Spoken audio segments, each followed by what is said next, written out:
La da da da da da da da.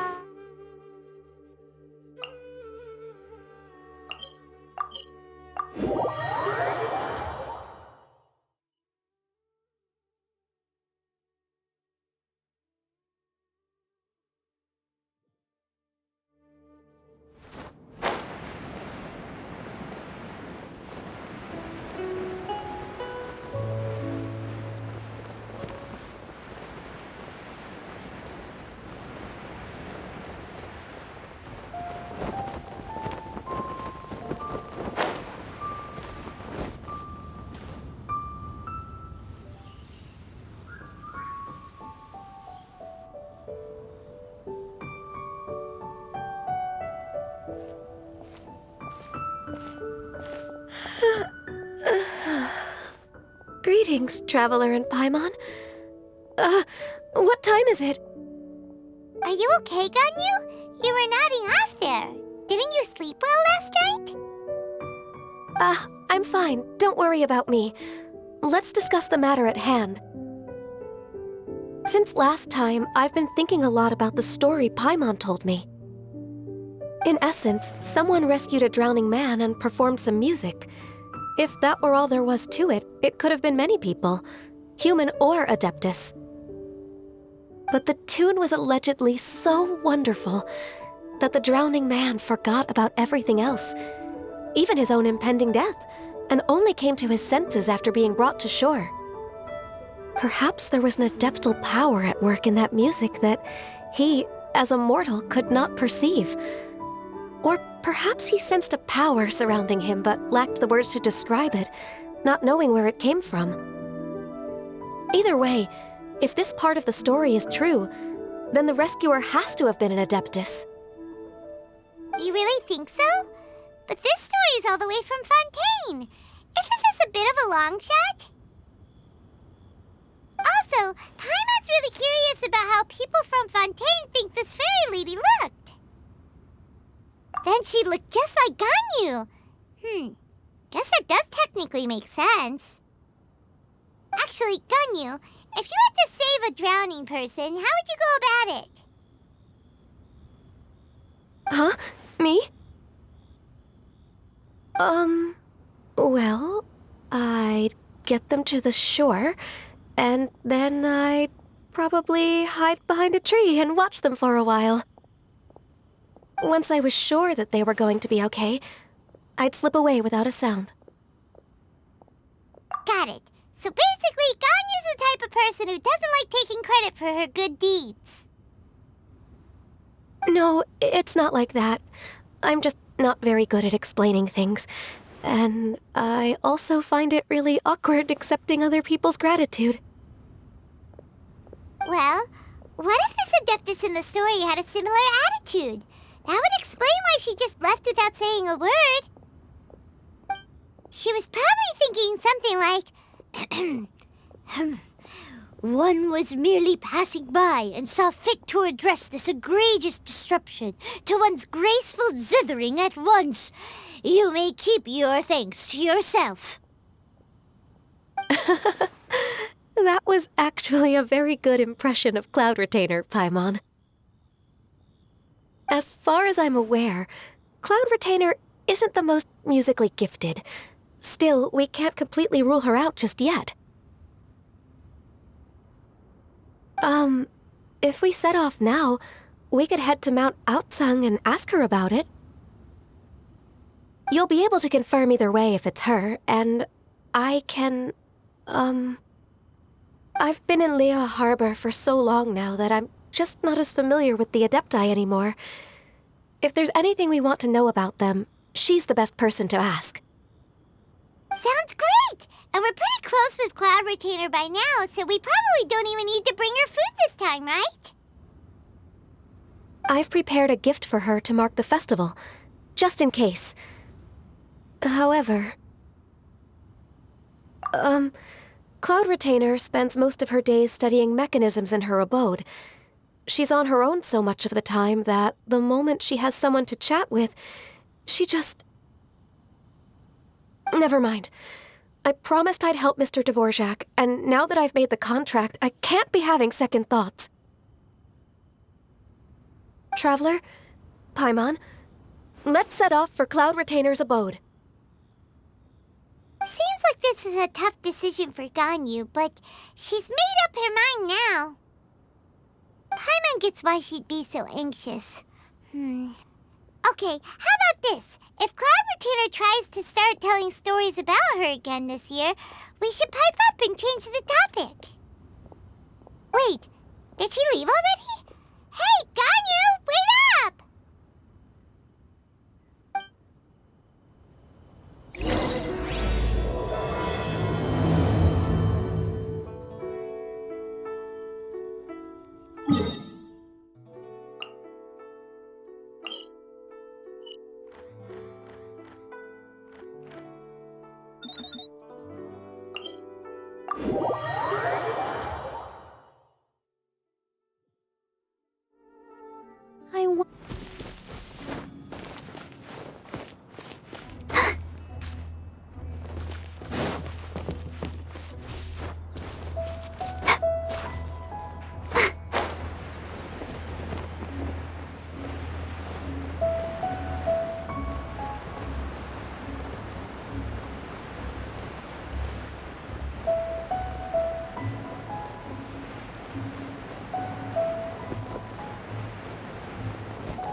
Just like we rehearsed.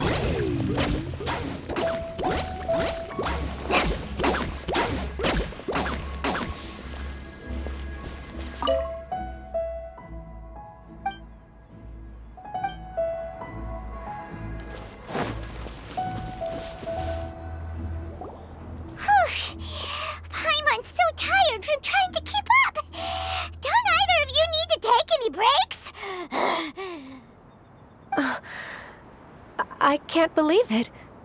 Cloud Retainer is not here. Huh? Did we miss her? She doesn't like to travel, so in the past, it's always been the other Adepti who come to visit her during the festivals. True. Now that I think about it, Cloud Retainer would be quite capable of taking care of anything on her own. There's no need to worry about her. Since she's not here, I guess the next step is to check all the other Adepti abodes, one by one. Uh-oh. Will it involve a lot more traveling?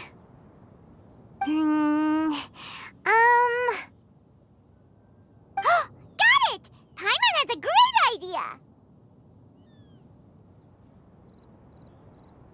Please go on, Paimon. Our goal here is to find the Adeptus that helped Dvorak's ancestor, right? We can't hear any music right now, but if she's really as nice as the story suggests, she'd definitely come to help anyone who was drowning, right? Yes, I think that's fair to say. So, all we have to do is get the Traveler to pretend to fall into the water, and the Adeptus will come to the rescue! You know perfectly well that Paimon can't swim! Paimon would sink like a rock! Just trust Paimon! The water's pretty deep over there! Quick, swim to the very center!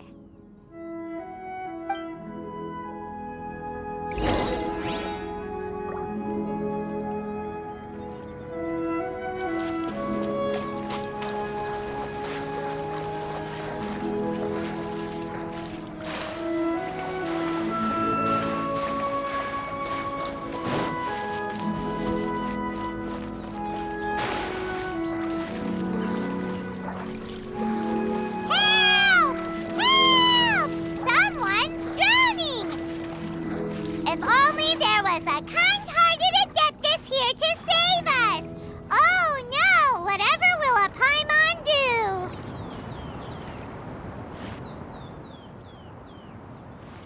What is going on?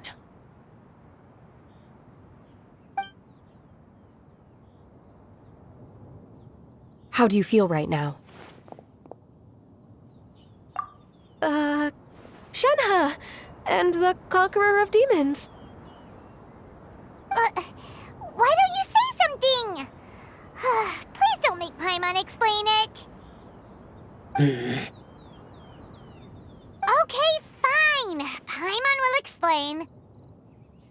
We're looking for an Adeptus who's good at being a lifeguard and playing music. But if the Adepti aren't gonna stay home, then how are we supposed to find them? It wasn't me. Yeah, so this Adeptus is most likely a woman. And I am not an Adeptus, as you both already know, Traveler and Paimon. Okay, so this is Paimon's fault.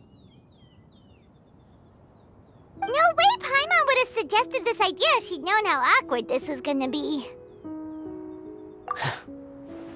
Glad you're okay. As far as I know, the one you seek is no Yaksha. And one last thing. Your actions here caused others a great deal of worry. Do not repeat them again in the future. As ever, the Conqueror of Demons comes and goes, just like the wind. Right. I didn't dare to say a word just now. How's your training going, Shenhe? Have you made any plans for Lantern Rite? We could spend it together in Liyue Harbor if you'd like. Oh, I had planned to spend the festival with Master this year. However... Oh, speaking of Cloud Retainer, when did you see her last? Earlier this morning, she set off for Mount Hulao at dawn. I noticed she was using an Adeptus art of some kind to protect a mechanism that looked like a boiler. Maybe it was a gift for Mountain Shaper. I did not inquire. So we just missed her. Please excuse me for a moment. I think I'll leave the gift in her abode. Sure. Thank you.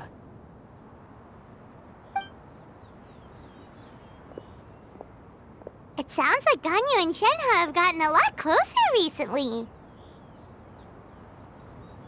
Yes. During the summer and winter, I continued to train with Master. In the other months of the year, I have been learning to adapt to human life in Liyue Harbor. Ganyu arranged accommodations for me in the city, and also recommended several work positions for me. But when I try to blend in by referring to her as Miss Ganyu or Lady Ganyu, like the others, she says I mustn't address her like that. Sometimes I'm supposed to copy other people. Sometimes I'm not. It's a little difficult to keep track of everything.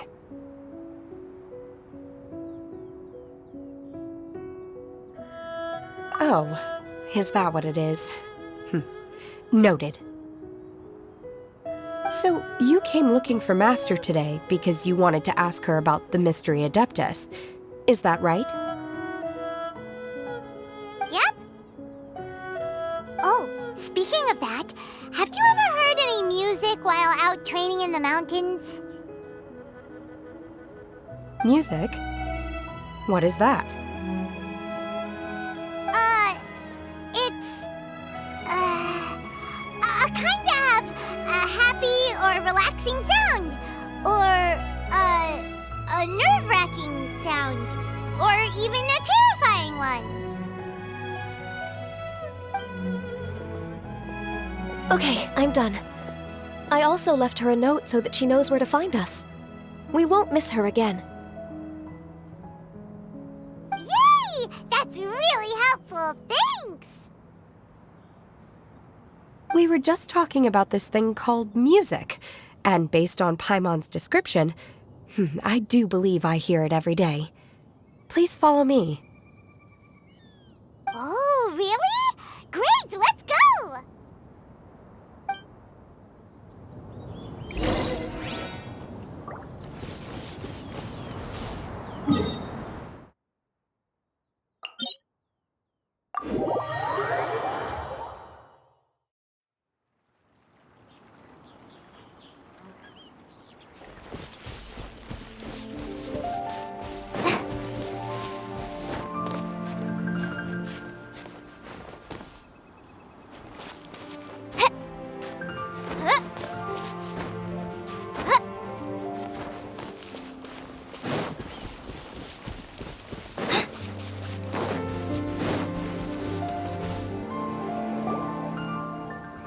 This is the place.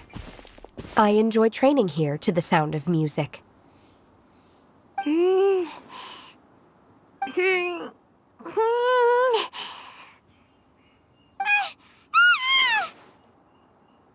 no! Paimon's gone deaf! Paimon can't hear anything!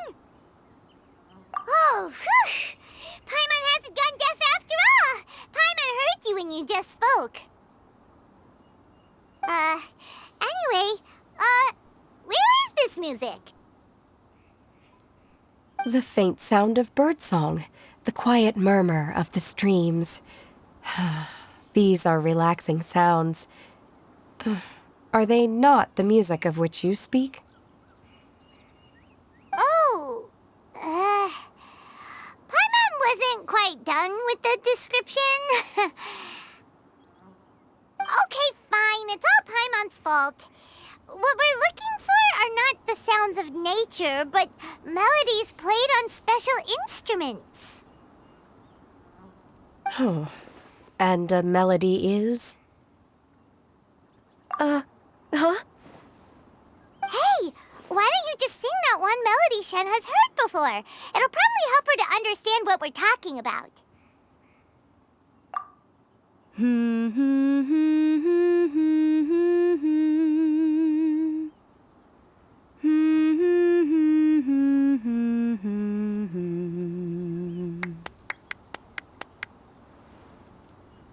Oh, was that from the opera that Yoonjin sang? That was a melody, and melodies can be called music. It felt like I was transported back to the past. In my mind's eye, I could see the Zhao lanterns lighting up the night sky again. We're all there, raising our glasses and drinking to our heart's content on the Jade Chamber. As I watched Yoonjin's performance, I felt a warm sensation in my heart. And as the drink reached my stomach, it went from warm to hot. When you hummed that melody just now, feelings from a whole year ago came right back to me, as strong as they were on that day. So that's the power of music. Wow, Shenhe. That was so deep! Music definitely has the power to bring up memories. It's like a time capsule with all the special moments from our lives squished inside.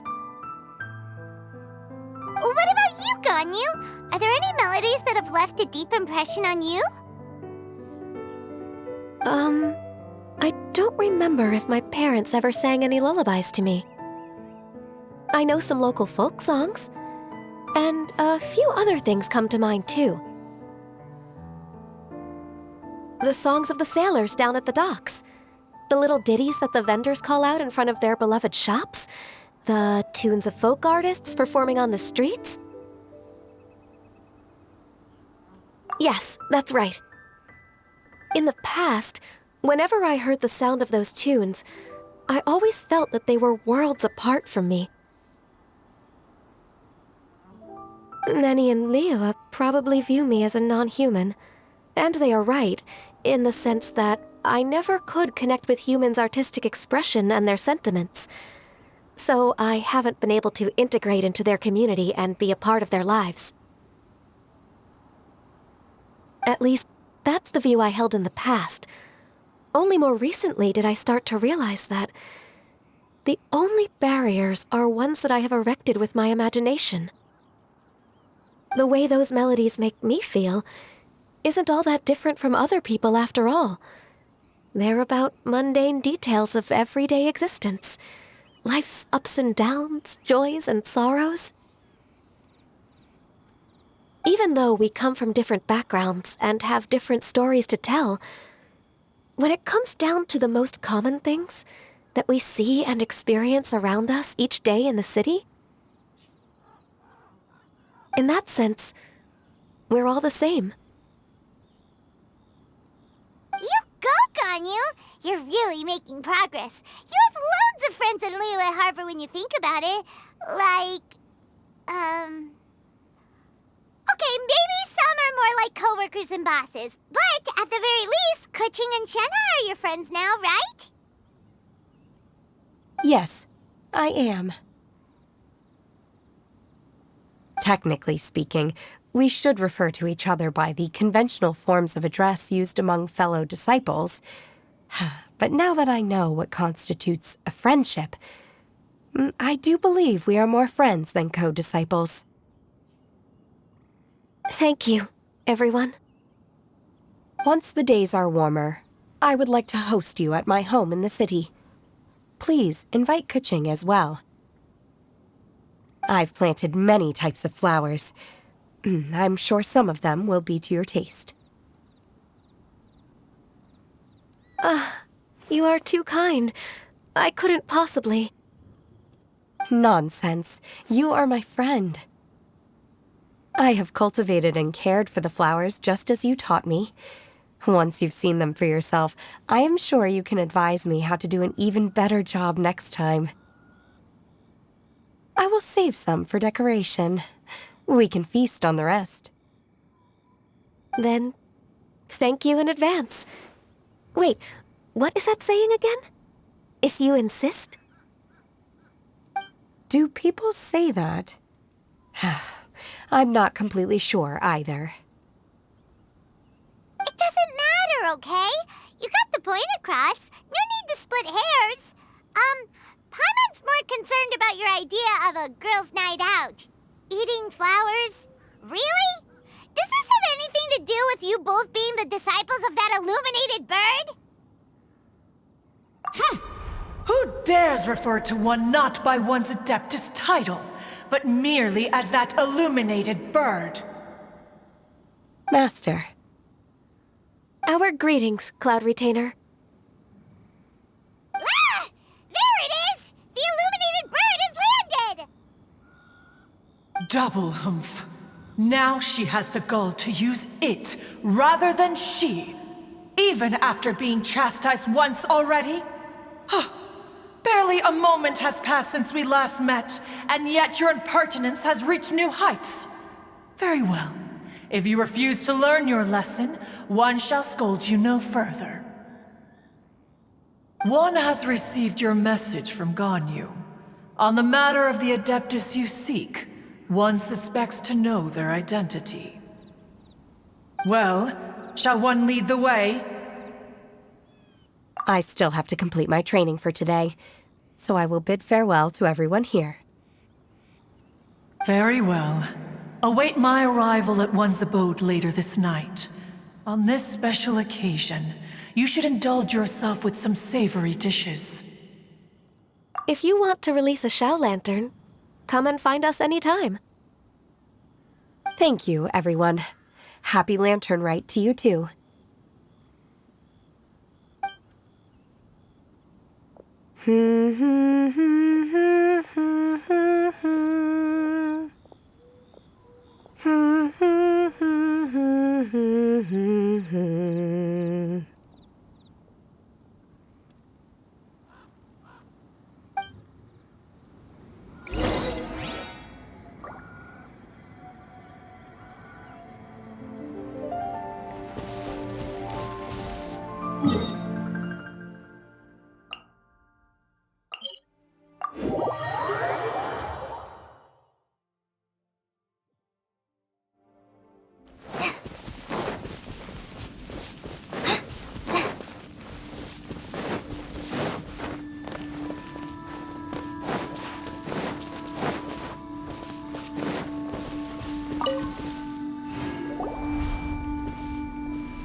Is this Quaily Plains? Cloud Retainer, why did you bring us here? Ganyu is of course familiar with the name Guizhong, but have you ever heard of her? Guizhong is another name of Agentis, the god of dust. She was extroverted in nature and adored social gatherings and inventions alike. Long ago, this region was yet a prosperous assembly. Guizhong often invited her friends to visit her home, reserving for us seats around the largest stone table. Sea Gazer would always bring out his latest treasure and place it upon the table. He could be quite the braggart. Though usually a mild-mannered fellow, when it came to those collectibles he was so fond of, he always loved to show them off. Paimon remembers that name. So that's what Sea Gazer was like. He was an old friend and a former rival. One has many memories of him. Once he had brought out the treasure, it would predictably become the center of attention. Neither Guizhong nor One was content to let him just steal the spotlight. So we would then also present our proudest mechanical creations. As Adepti, we were each gifted in our own ways, and naturally proud of our accomplishments in our respective fields of expertise. As a result, One often quarreled with Sea Gazer. His treasures were not even of his own making. He just used his exploration skills to dig them out of the ground. How, pray tell, could he compare to me, when every single one of One's accomplishments were crafted by one's own hand? Cloud Retainer, you are getting competitive again. One digresses. Regardless, every time an argument occurred, Guizhong would come over to watch us during our mutual lambastics. On some occasions, she would join in, and on others, she'd take one of us by the limb and start uttering the most ridiculous nonsense. What kind of nonsense? No kind of nonsense were we spared. Sometimes she would brazenly opine, why argue between yourselves when neither of you could ever hope to beat me? Other times, she would make unsolicited suggestions, such as, once you two are done arguing, let's go to the foot of the mountain and grill some meat.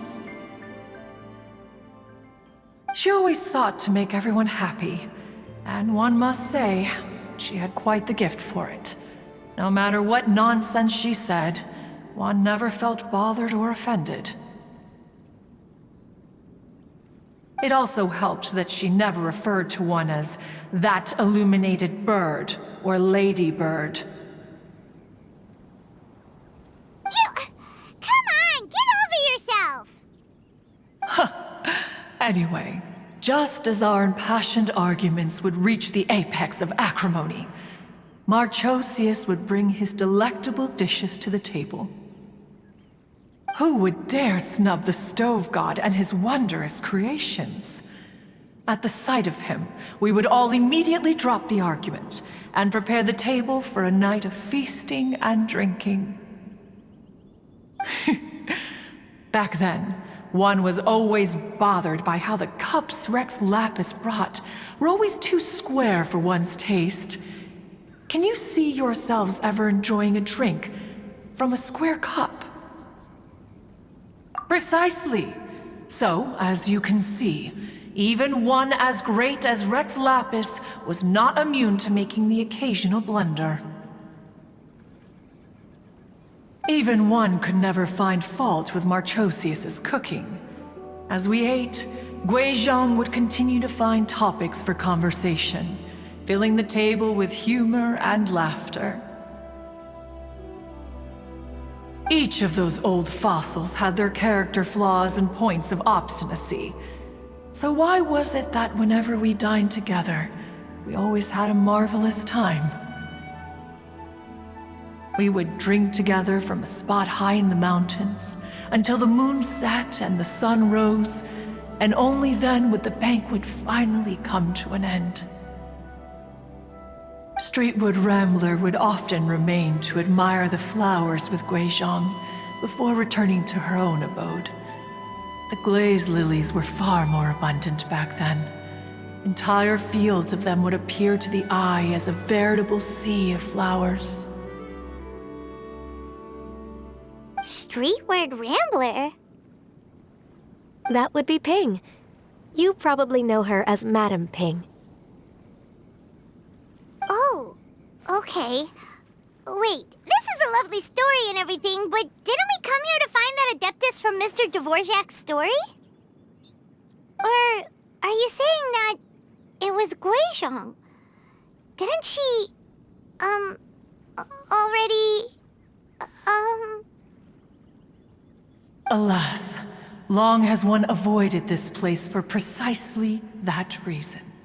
The sights here are a reminder of a time long gone, and evoke much sorrow. One should have guessed that you would disrupt one's poignant moment of mourning with your incessant questioning. No matter, one will share the whole story with you now.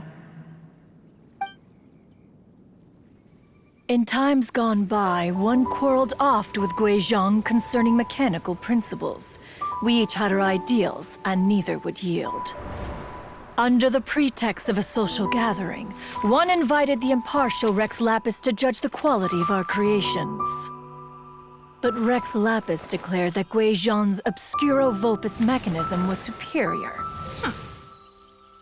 Though one was too proud to acknowledge it, in one's heart, one knew that Guizhong was indeed the superior talent in the mechanical arts.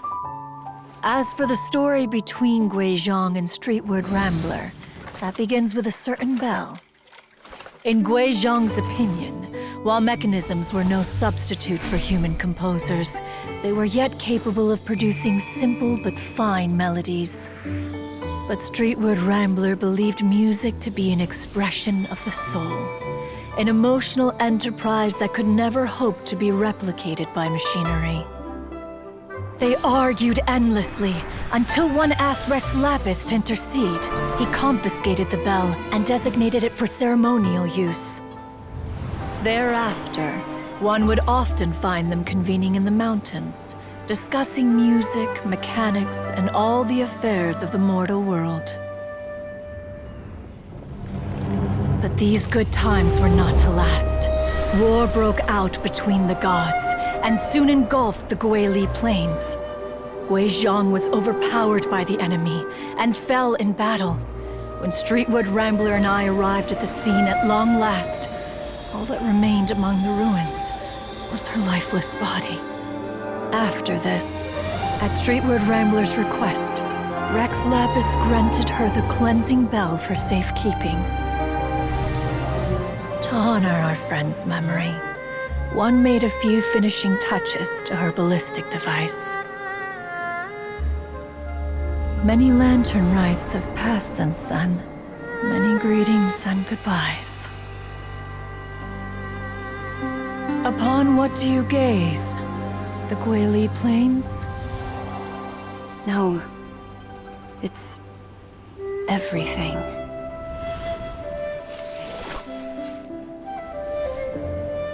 We think of human life as like a lantern that's lit one minute and extinguished the next. But are we Adepti so different? Perhaps as dust settles after a storm, we too must one day return to the world below. One has always been austere and private by nature, and has never relished socializing. One's dealings with Guizhong were born out of discussions on the discipline of mechanics. What? You have loads of friends, and you seem pretty chatty. Just because one is not ignorant of social graces does not mean one is fond of them.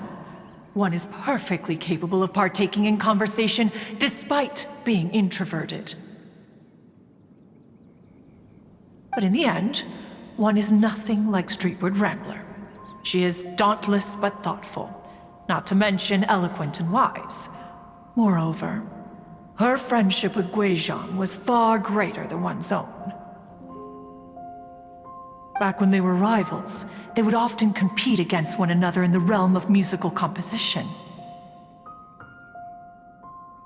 That cleansing bell was one of Guizhong's proudest works, having the ability to both compose and perform. Wait, that's weird. Didn't Madame Ping say she pestered an old friend for that bell?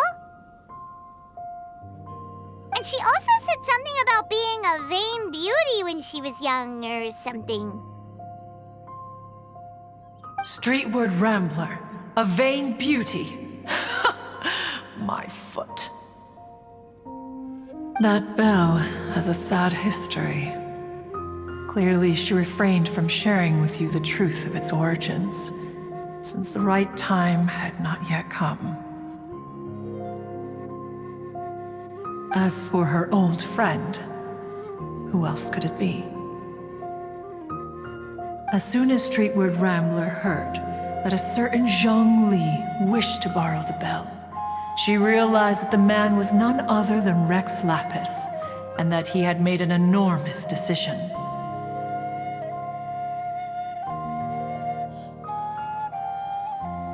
After all, we all have known each other for several millennia.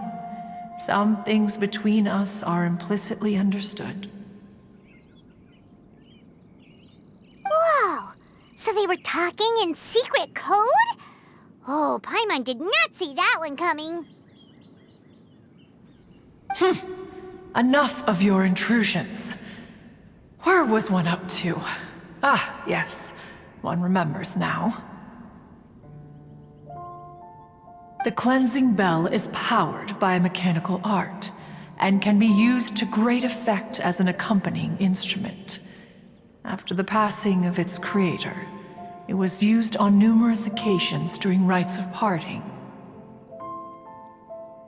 But Streetward Rambler did not acquire it from Rex Lapis for the purpose of producing further funerary tunes. No, each time she rang it, it was to play the tune that Guizhong composed on it. The two once clashed over their beliefs about the meaning of music. Who would have thought that with Guizhong's passing and Streetward Rambler's mourning, two tunes composed in discord would eventually become one harmonious composition?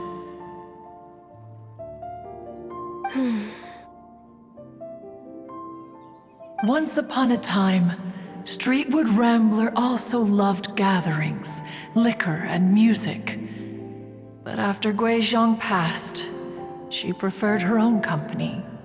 She could often be found sitting alone at a mountain summit, contemplating and reminiscing with her zither. The music would go from mournful to soothing to impassioned. Many years passed before she finally composed a melody to her satisfaction. In celebration, she played the tune to the clouds. Regrettably, one has only ever heard her play that tune once. Which brings one back to the matter you've been investigating. Perhaps it was during that performance that the ancestor of your Fontaine friend fell into the water and was saved by Streetward Rambler.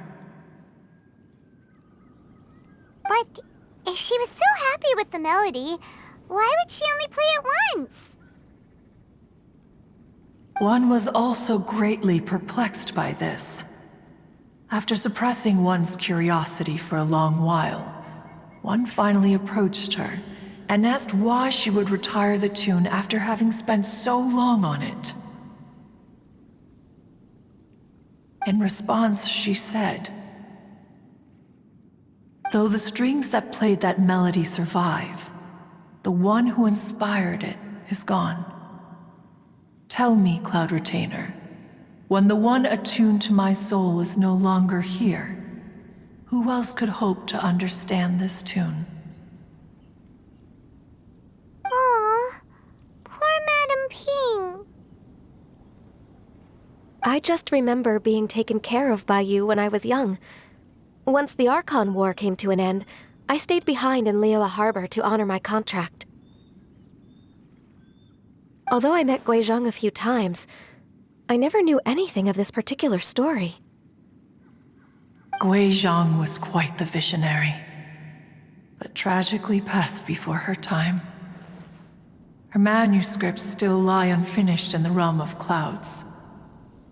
Blank pages give one cause for contemplation on what might have been. Had you not decided to search for that mystery Adeptus, perhaps these stories, too, would have been lost to the sands of time.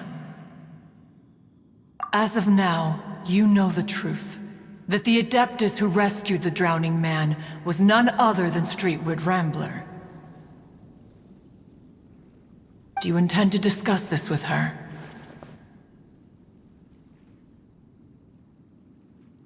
Do you mean Ping might find the topic too distressing? Precisely. The passing of our old friend is a heavy topic that both of us are usually careful to avoid. If I may be so bold, Cloud Retainer, could it be that this is just your own personal opinion? Oh? How so?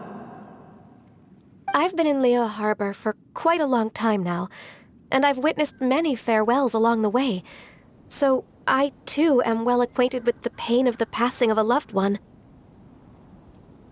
But this doesn't bring the city or its people to a standstill. They have to keep moving forward.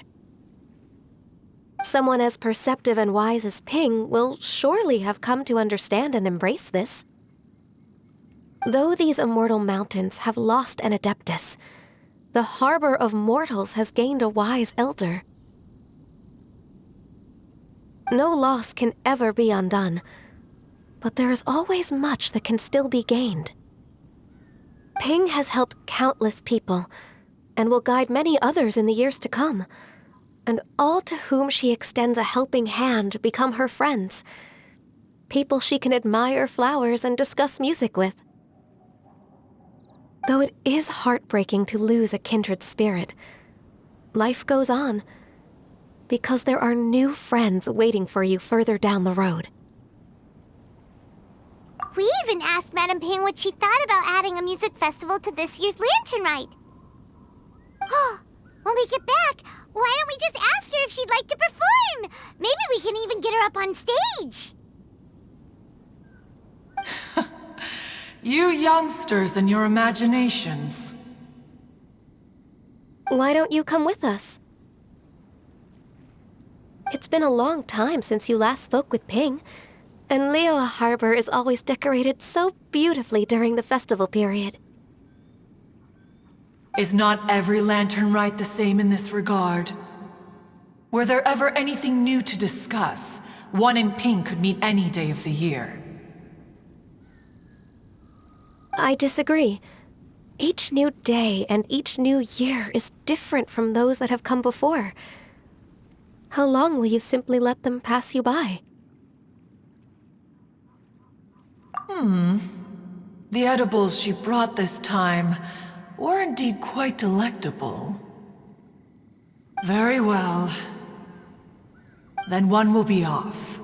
If the other old fossils have sneaked away into the city to amuse themselves, one shall soon find out.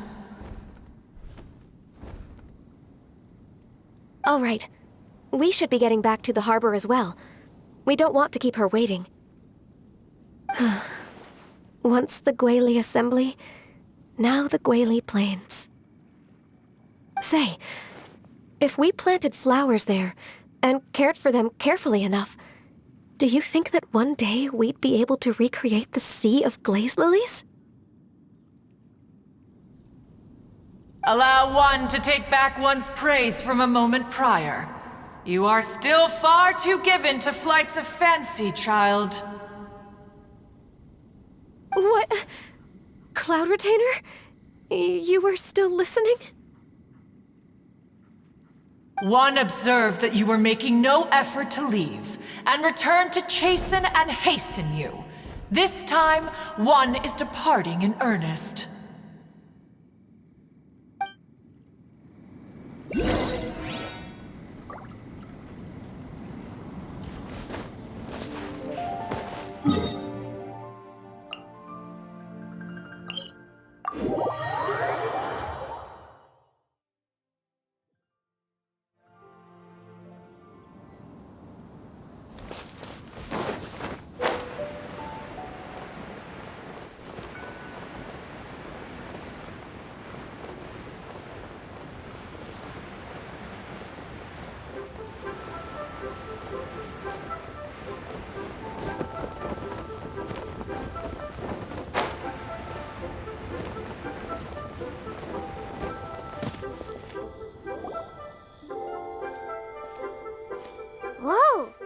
Madam Ping and Cloud Retainer? It appears you made haste after all. One arrived but moments before you. Oh, bless my soul. To what do I owe the honor? How nice of you all to come and visit me. Miss Illuminated Bird, haven't you said anything yet? Said what, precisely? And why should one be tasked with saying it? 'Cause you're the one who's known Madam Ping the longest.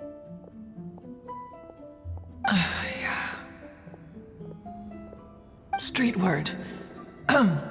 Or rather, presumably, you would prefer to be addressed as Ping?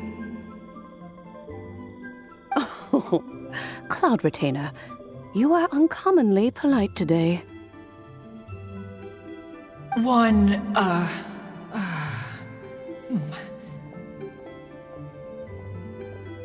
Given that Lantern Rite is almost upon us, the weather in the city is most pleasant, and a sweet floral fragrance lingers in the air.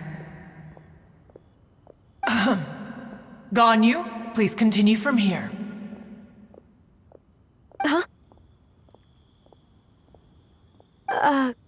All right. So, this all started because we were trying to help Mr. Dvorak find the Adeptus who saved his ancestor's life.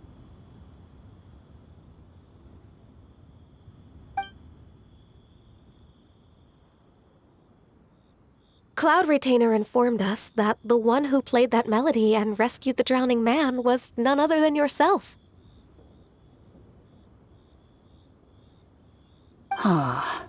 Let me think. Yes, I do believe I recall that encounter.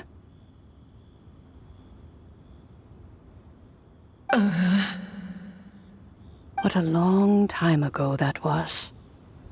I'm surprised that you still remember it.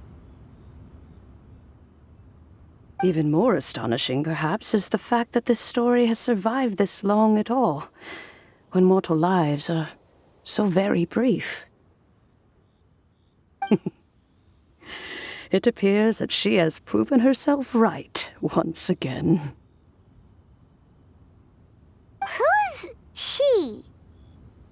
We like to call her Guizhong.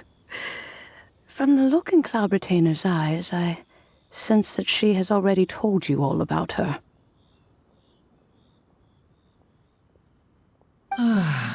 Albeit reluctantly, one might add. There is no harm done. After all, Lantern Rite's very purpose is to commemorate the heroes who gave their lives for Liyue. Although Guizhong did not live to see the splendid sights of today, she was as much a hero as any other. So, how has she proven herself right again exactly? Once upon a time, she said to me that humans were a weak form of life that she wished to protect with her wisdom. But as she interacted more and more with them, her opinions on them began to change. She marveled at the beautiful complexity of their spirits, the sheer splendor of all they could accomplish through their hard work and intelligence. She told us that to underestimate human potential would be to make a grave mistake. With the smallest amount of guidance, enormous power can be unleashed in them. And a human who has reached their full potential may well be her equal. Someone who could have as much to teach an Adeptus as to learn from them.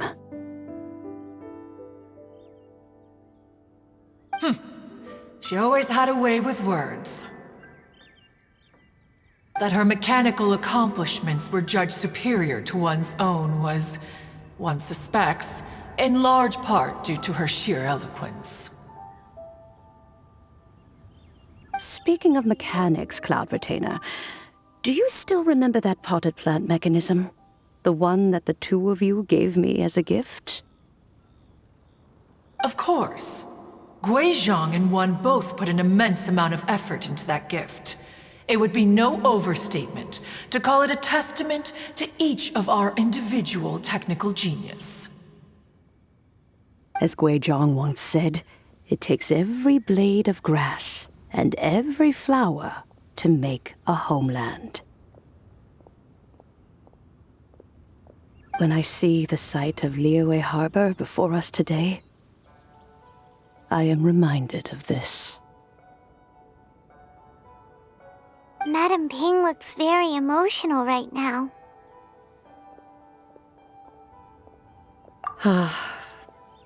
Of all of us, it was Guizhong who was the fondest of these grand and exciting occasions. If she were still with us, I'm quite sure she would still be trying to best Cloud Retainer's finest works at every opportunity. Liyue Harbor is always filled with the sound of music at this time of the year. If she were here, one is certain that she would seek you out to discuss and debate the virtues of various melodies. Oh, yeah! We've been dying to ask. What was the melody that you played back then?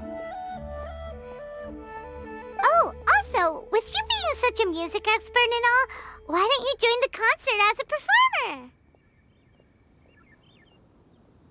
I can make arrangements right away. Oh, as much as I don't wish to dampen your enthusiasm.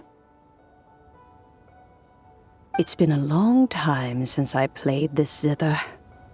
My fingers don't have the dexterity they once did.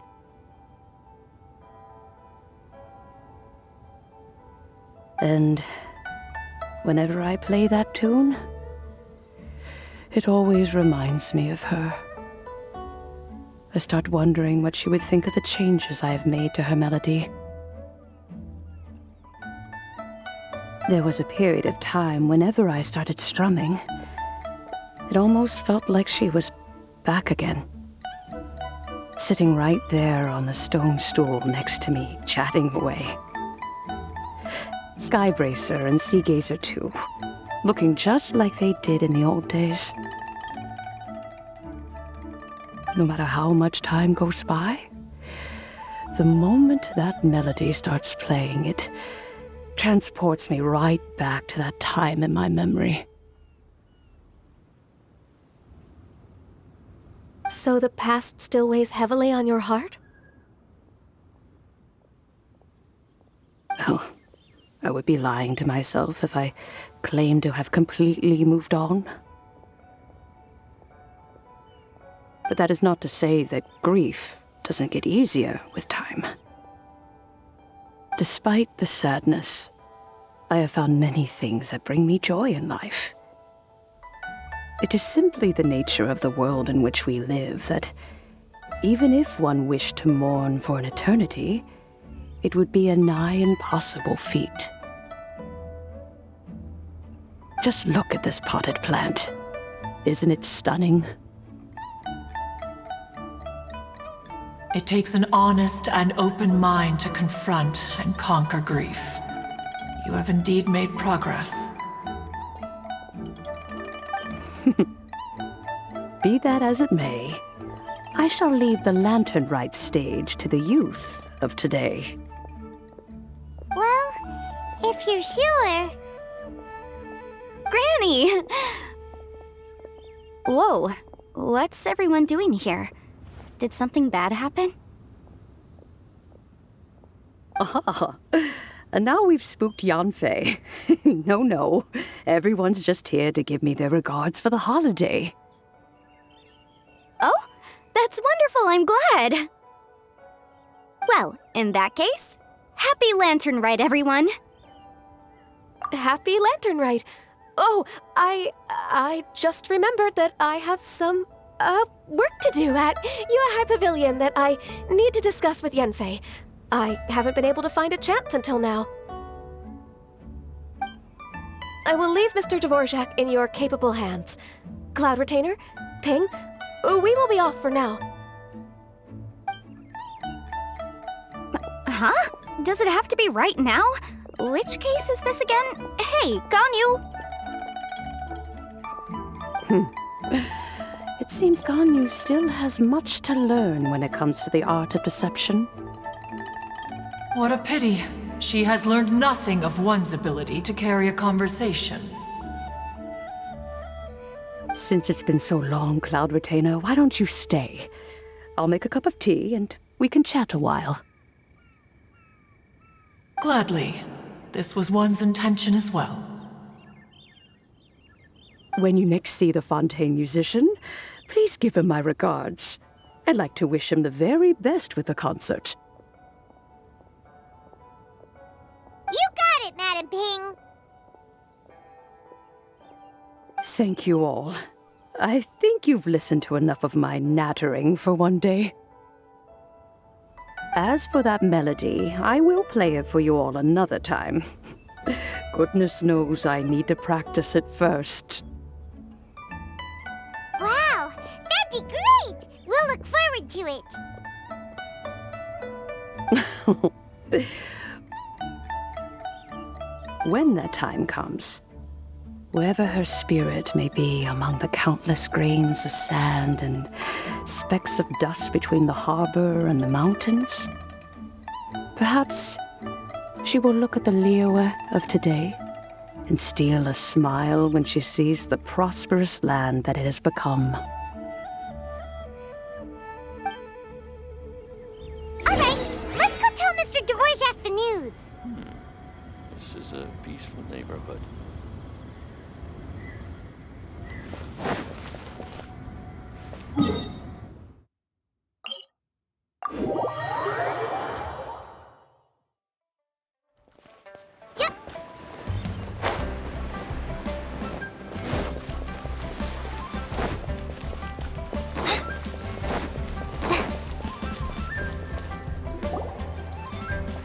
Mr. Dvorak!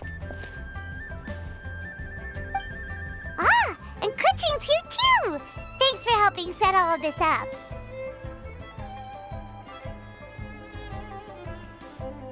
Welcome back. Did everything go well? Really, really well. We found the person Mr. Dvorak was looking for. Are you serious?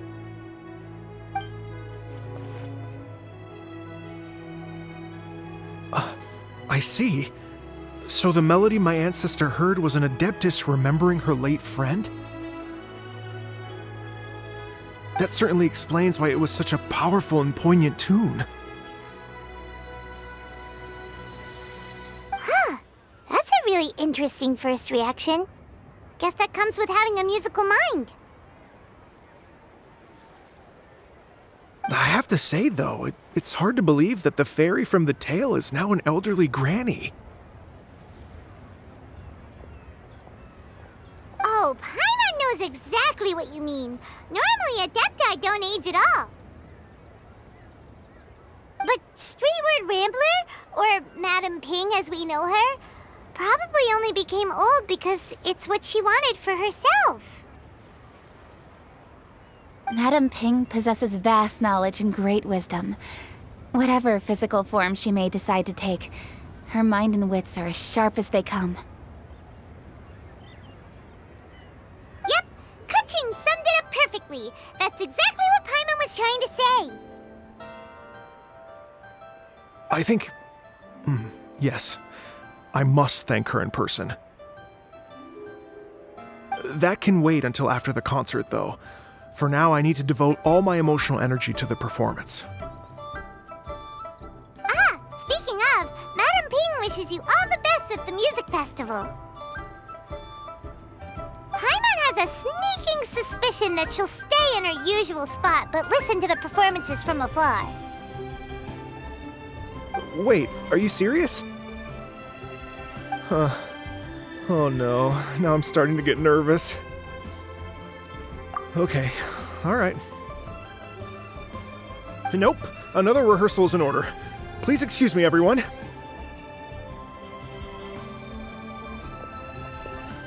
Mr. Dvorak?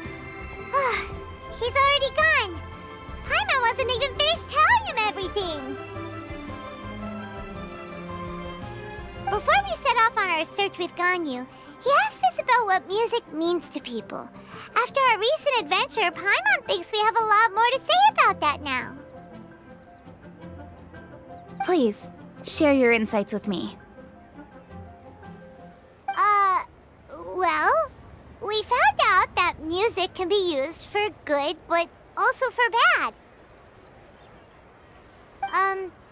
It can make people happy and moved, but it can also be sad and bittersweet. And music is like a kind of memory written in people's hearts. It can put you in touch with feelings from a totally different time and place. It sounds like you had an eventful trip. Don't worry, I'm sure Ganyu will fill me in on all the details shortly. Wait, does that mean you're gonna carry on working? Mm-hmm. Just a few things to wrap up.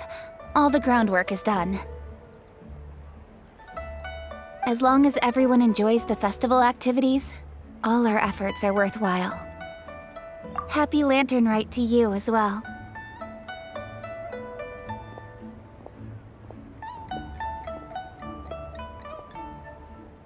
Whew. That should be everything taken care of, right? Oh, no, wait. Paimon feels like she's forgetting something. What was it? Oh, it feels like it was a while ago. Shoot! Latent...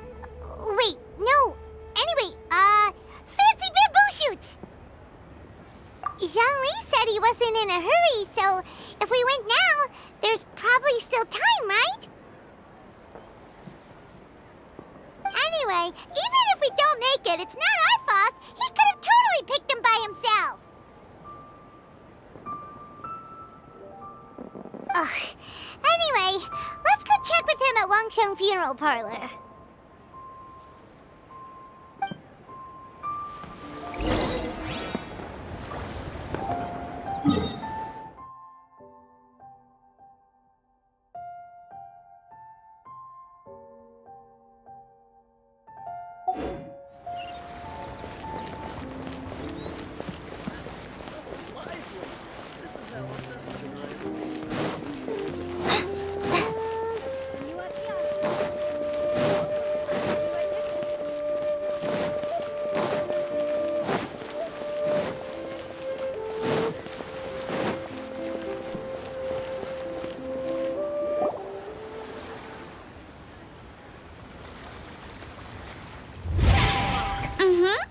Da da da da da da da da da.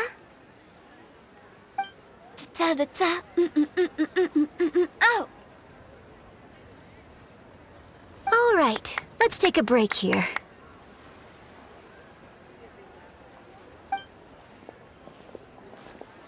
Oh wow, look who it is! Are you here to hang out with everyone's favorite funeral director? So you're just casually practicing your rapping skills at the entrance to your funeral parlor? In broad daylight? Okay.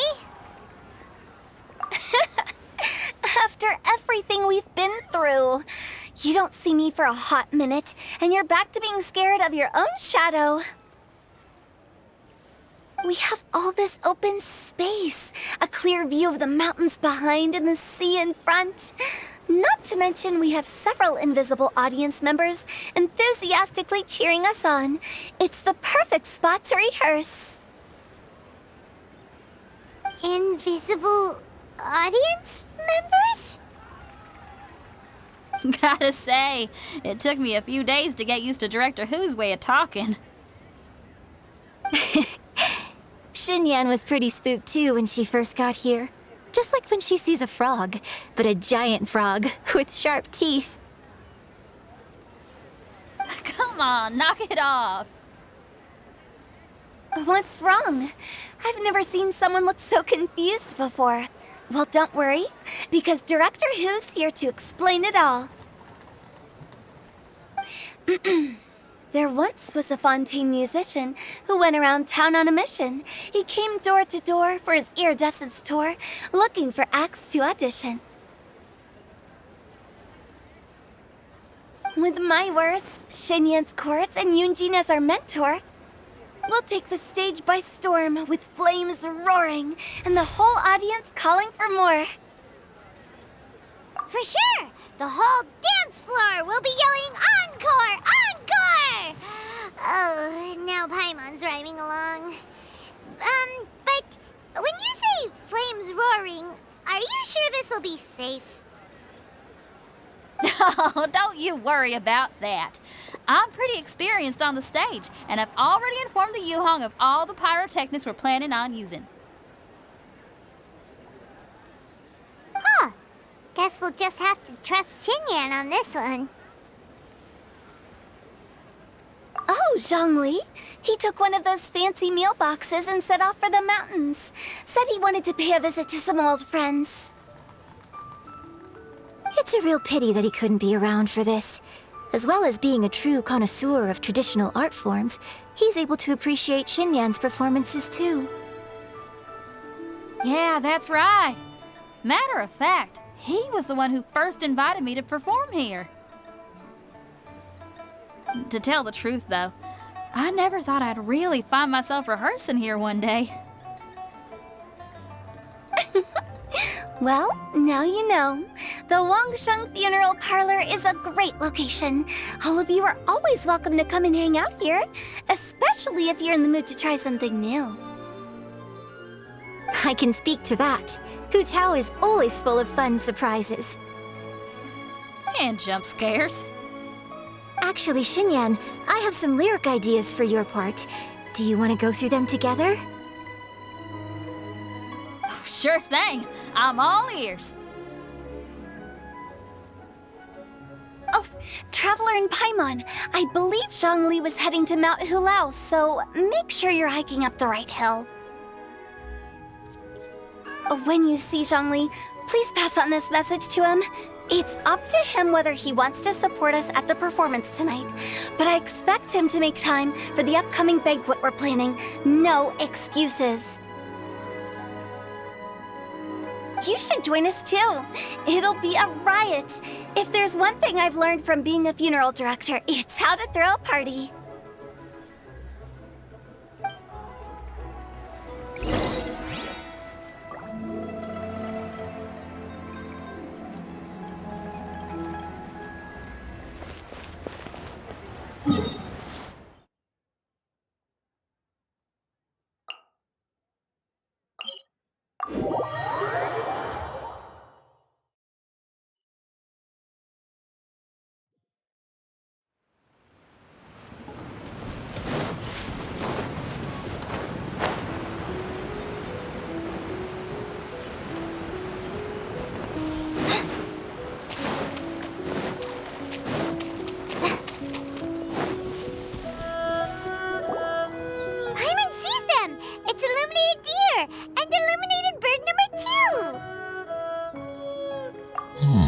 A familiar face. Have you come from Liyue Harbor? How is the city nowadays? Everything's great! But you know, if you're so curious, you can always go and check it out for yourself. In fact, Mooncarver has been taking many walks on Mount Tianheng in recent times. I believe the sights of the city are quite familiar to him. Zhongli! Here you are! We've brought the bamboo shoots you wanted. Impeccable timing.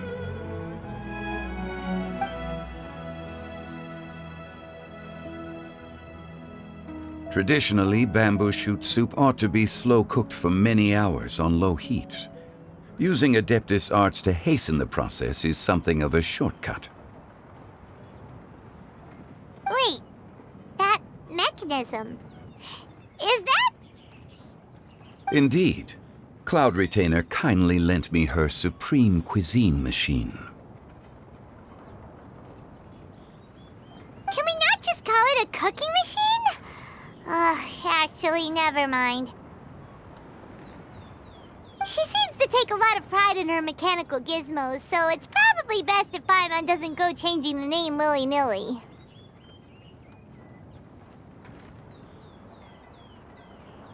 I trust that you found the answers you were seeking during your recent journey? Excellent.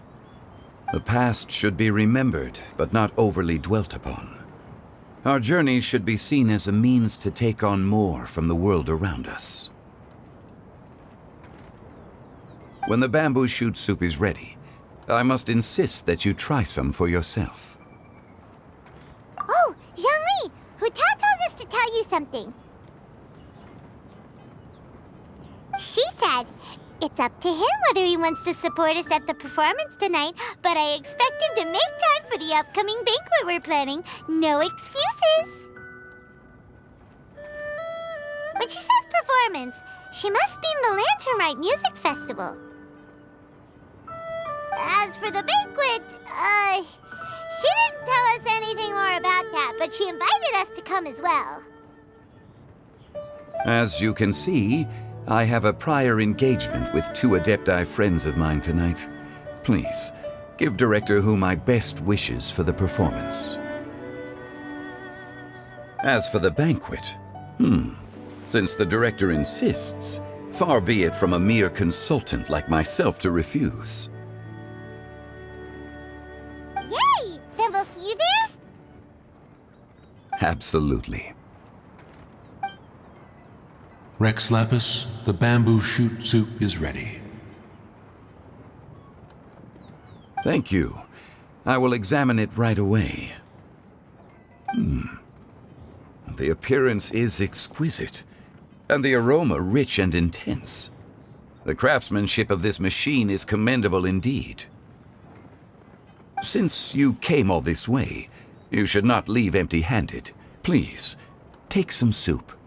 It tastes most exquisite while still warm.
能登上红色巡回的舞台，我倍感荣幸。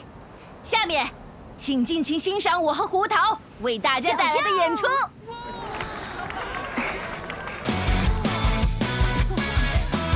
桃之火灵。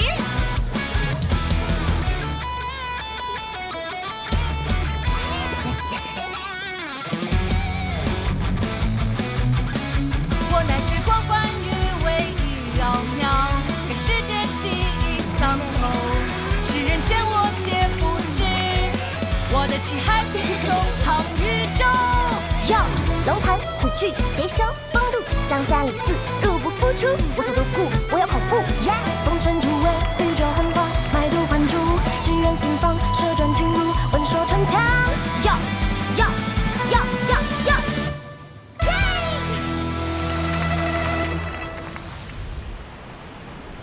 明日可有安排？辛苦了一年，我们不如以私人名义小聚一番。我做东，各位意下如何？天权大人掏钱，我得好好享受享受。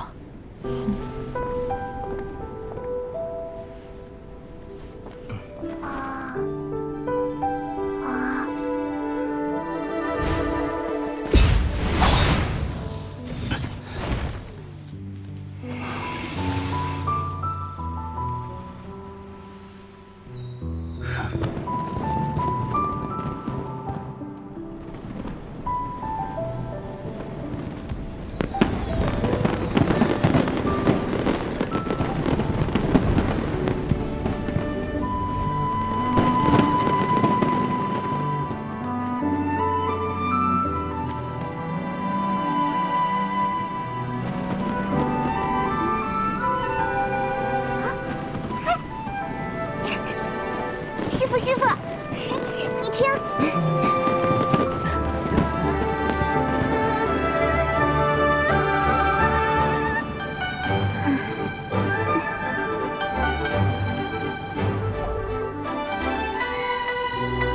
希望来年也是好年。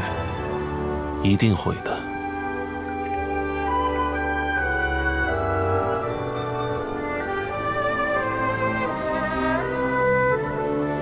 师傅，萧灯，我……区萧灯，为师现在就给你做一个惊天动地、空前绝后的，你等着拿去璃月港，让大伙儿长长见识。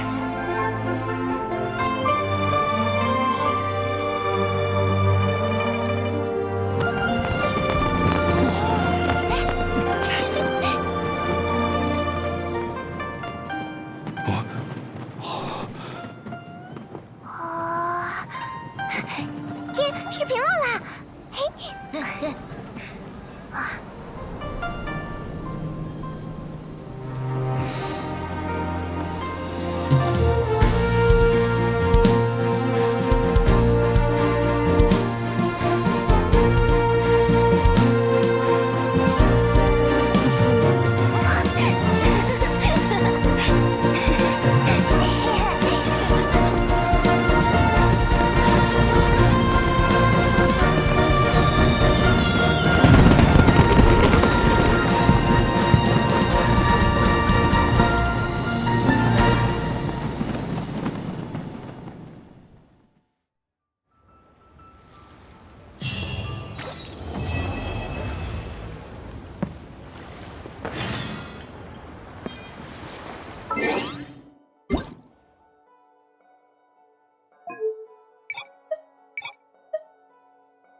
Traveler, hurry! It's almost time for us to join Hotel for dinner!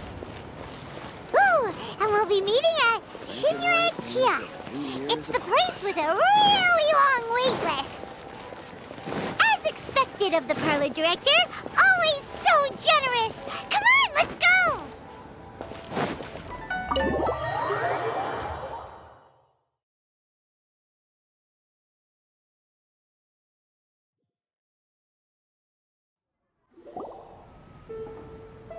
Oh, so that's how it is. Thanks for the suggestions, Mr. Zhongli. I have them all noted down.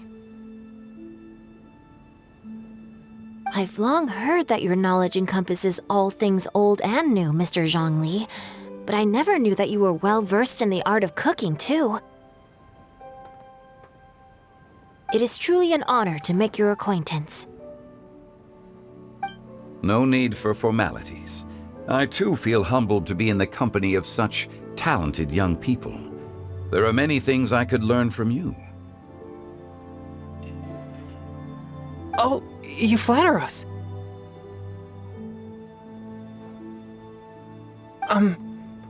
If it's possible, may I trouble you to provide a few words of guidance for my practices in exorcism? Exorcism? I can't say I'm an expert in the field, but if you don't mind, we could start by discussing... Whoa, there's so many people here! All we knew was that Hotel invited Zhongli over. Paimon never thought we'd be meeting so many old friends! Happy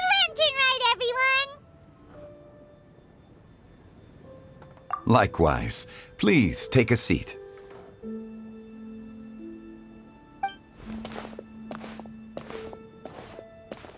Happy Lantern Rite! Are you having fun? Me too. I've seen Xinyan perform before, but this is the first time I've watched something like this. I heard that the audience loved it too, and she's been receiving quite a lot of performance invitations lately. She's more busy than ever, and Yoonjin's gonna help her. Yep, and they asked us to pass on their season's greetings to everyone. They hope we'll have a wonderful gathering. The performance was spectacular indeed. However, it gave Xiangling a huge burst of inspiration, which in turn gave us a bit of a headache. Us? Did Xiangling ask you to try out her dishes too? That, my friend, is beside the point. Watching you eat was enough for me. Come to think of it, I probably shouldn't have burdened Chongyun with eating my share too. Hold on, Xiangling came up with a new recipe? Let Paimon try! See? Someone here knows how to encourage people. Thanks, Paimon. Oh, and I have to thank Mr. Zhongli, too. He gave me lots of useful pointers that really drove it home for me. Oh, so that's what you were talking about before we arrived. Yes. Since we'll be dining together, the topic of our conversation naturally revolved around cooking. Xiangling's ideas are truly unconventional. Her choices in both ingredients and spices are comparable to a melody dancing on the tongue. My suggestions were nothing more than the icing on the cake. Oh, the two of you always deliver. Now I'm getting embarrassed. Anyway, I'll get everyone to have a taste after I've adjusted the recipe based on Mr. Zhongli's advice. That sounds like it might become a little safer to eat. How about I sample the dishes next time? Speaking of eating, Paimon feels like we're missing someone. Oh, Huta was the one who invited us, but she's not here. And where's Guoba? Oh, Guoba volunteered to help Dad at the restaurant. You know, lots of people come over to eat during Lantern Rite. Without Guoba helping out, I probably wouldn't have had the time to accept Hu Tao's invitation. As for Hu Tao... The director went to collect a guest. She asked me to stay here and host you for the time being. Seems like it's almost time. Huh? Hu Tao went to fetch someone in person? Oh, that must mean they are super important. Could it be Keqing, Ningguang, or Captain Beidou? She didn't clarify. And as her subordinate, I couldn't just pry into the details, could I?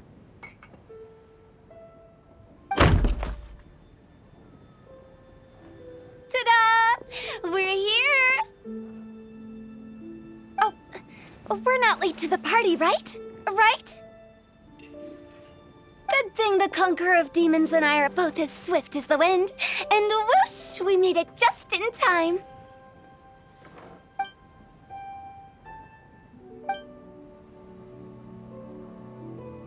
Oh.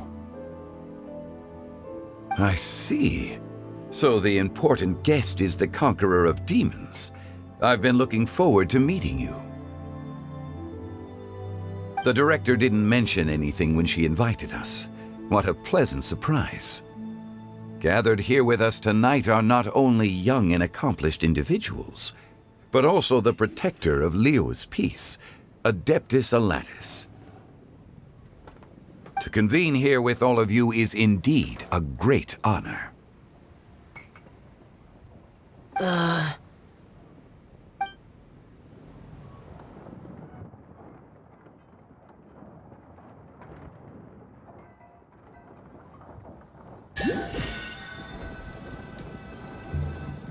It's almost lantern rite.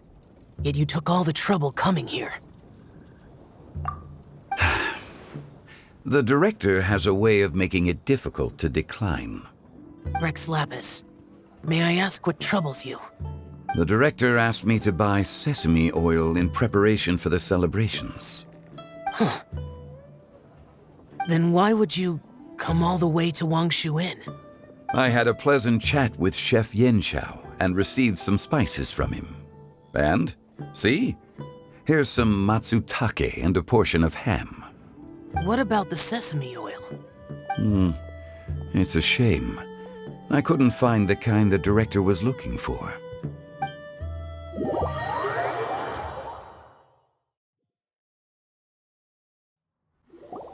I'm sure you're exaggerating, Zhang... Sir. There he goes again. Enough with the pleasantries. Go let our guests take a seat. Everyone here today is well known in their own field and has probably heard about one another to some extent. Some of us are even old acquaintances, so there's no need to be this formal. I heard that the Conqueror of Demons and the Traveler are pretty close, no? Great! You two sit together. You should take a seat too, Director. Oh? Finally remembered me? When we arrived just now, the host at Xinyue Kiosk told me our dishes are almost ready. Perfect timing. Let's not wait any longer and ask them to bring out the food.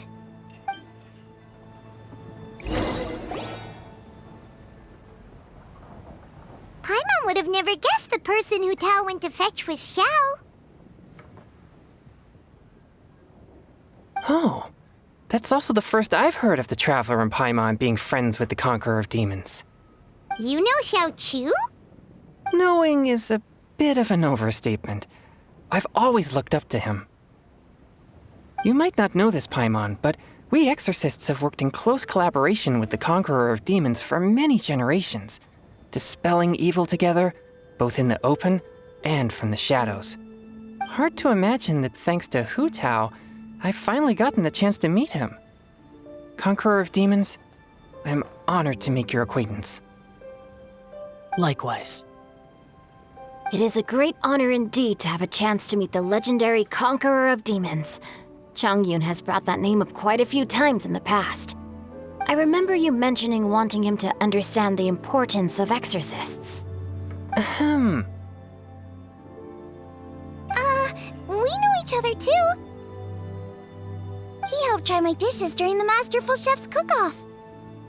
I didn't think we'd have the chance to meet again. Happy Lantern Rite. No anecdote, however, compares to meeting you in person. I'm Xingqiu, Xiangling and Changyun's friend. The pleasure is all mine. Whoa. Everyone's getting all formal and polite all of a sudden. Paimon doesn't know what she should say anymore. Adeptus Xiao, mighty conqueror of demons, please accept Paimon's greetings too. Belated Happy Lantern Rite. Paimon tried very hard to look for a fancy word, okay? Don't be too harsh on Paimon! There's no need to be so polite. You're right. This was meant to be a nice little get-together between friends after all. Too much formality kills the atmosphere. I didn't plan this gathering only for everyone to walk on eggshells. Hiya. What's your true intention then? A little get-together between friends, sipping the finest tea and watching lanterns float into the sky, bidding farewell to the past and embracing the present with joy. And that is something our consultant would say. I think it deserves a standing ovation. Indeed. Exceptional acting skills, Director. As for me, I'm just here to have fun and treat everyone to something good. We all worked really hard this year, whether traveling or guiding, cooking, helping with the family business, exorcising evil spirits, or conquering demons. And of course, our consultant, who's been helping out at the parlor every now and then. Everyone has done some pretty amazing things. As the one who brought everyone together, it goes without saying that I'm the one most deserving of praise. Huh? Sounds kinda self-important, but Paimon thinks it's pretty amazing that she managed to talk Xiao into coming. He rarely ever enters Liyue Harbor after all. It wasn't as complicated as you think.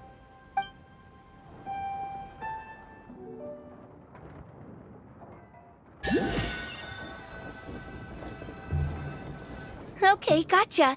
Thanks, boss lady. It's not boss lady, just boss. And there she goes. What a lively girl. Conqueror of demons, Adeptus Xiao. Guardian of Wangshu Inn, hero of Dihua Marsh. I know you're there. Quiet. Do not disturb the peace. Sorry, but you wouldn't show up if I didn't yell your name, would you? I know you. You're the 77th director of Wangsheng Funeral Parlor. Is there something you need?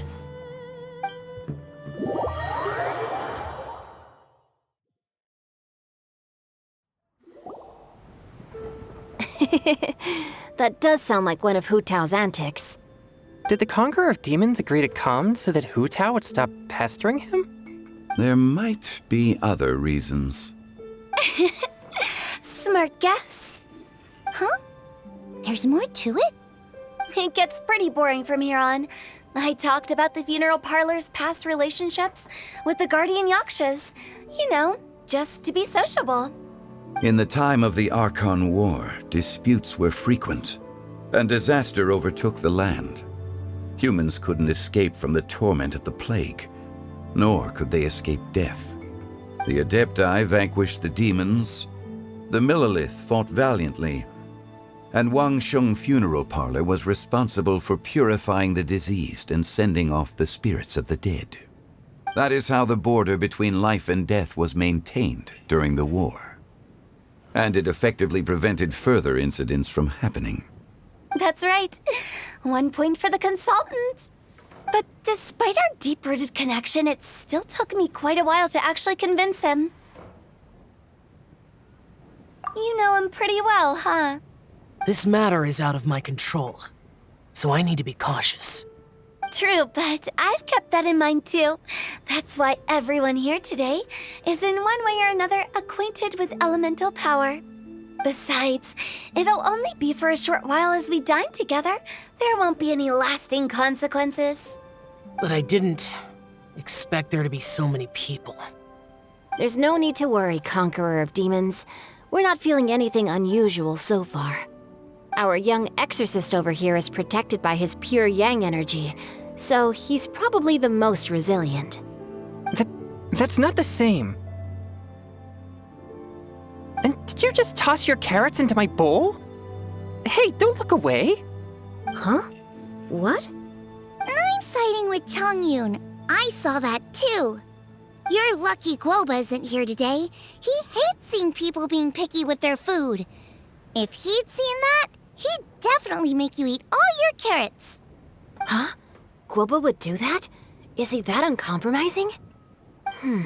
But now that I think of it, Xianglin told me that Guoba used to be the stove god.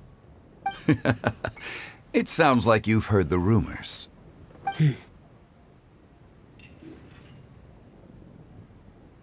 I'm doing fine.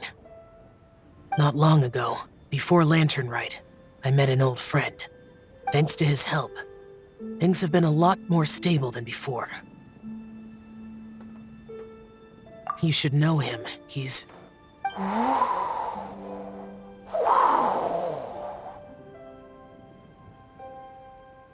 Seeds of story, brought by the wind. And cultivated by time. Did Paimon just unconsciously complete that saying? That voice. Could it be?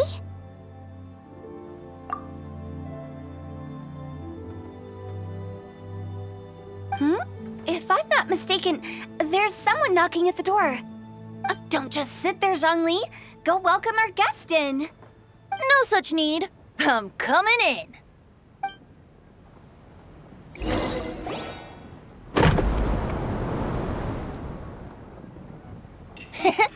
You finally let me in.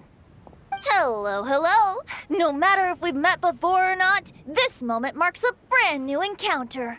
Old friends and new, happy Lantern Rite. Oh, it's the tone-deaf bard. Oh, he seems to carry a valiant breeze wherever he goes. It looks like we're gonna be friends. Fate has brought us together, so come on, take a seat and be my guest. Help yourself. Oh, I'll ask them for another set of cutlery. This young lady here is as bright as a fresh bouquet of flowers in the morning's rising sun. She no doubt is the one with the most authority here. Whoa, these dishes look amazing! Is it really okay for me to join in? All right, I'm digging in. Huh, it's you. Oh, isn't this Genyu? Genyu?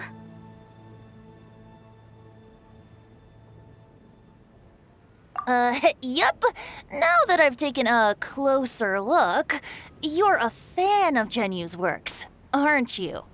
I met Xingqiu at a light novel convention. Ah, how I wish we'd met sooner.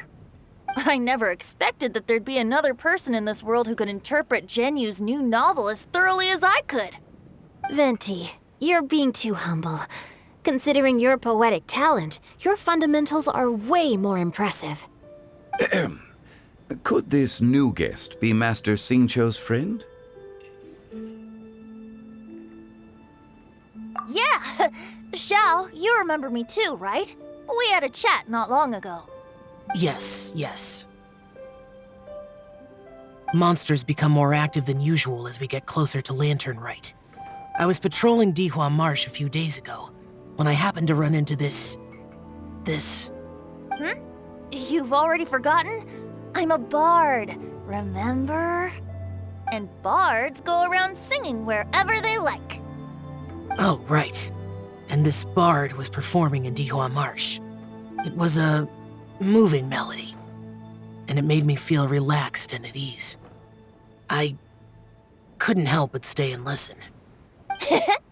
Thank you for your patronage. I understand now, too. I'm Zhongli, currently working at the Wangsheng Funeral Parlor. It's a pleasure to meet you, new friend. And I'm his boss. Oh, and if there's anything unsatisfactory, let me know anytime. That's very considerate of you. Oh? No wonder. Only a boss as savvy and reliable as you would be able to hire such an impressive consultant. Oh, you're too nice, Venti. Not to brag, but our consultant truly is impressive. His knowledge extends across the stars and the land, and there's nothing throughout history that he doesn't know. From the sophisticated way he speaks, it's hard not to suspect that he could very well be an adeptus in disguise.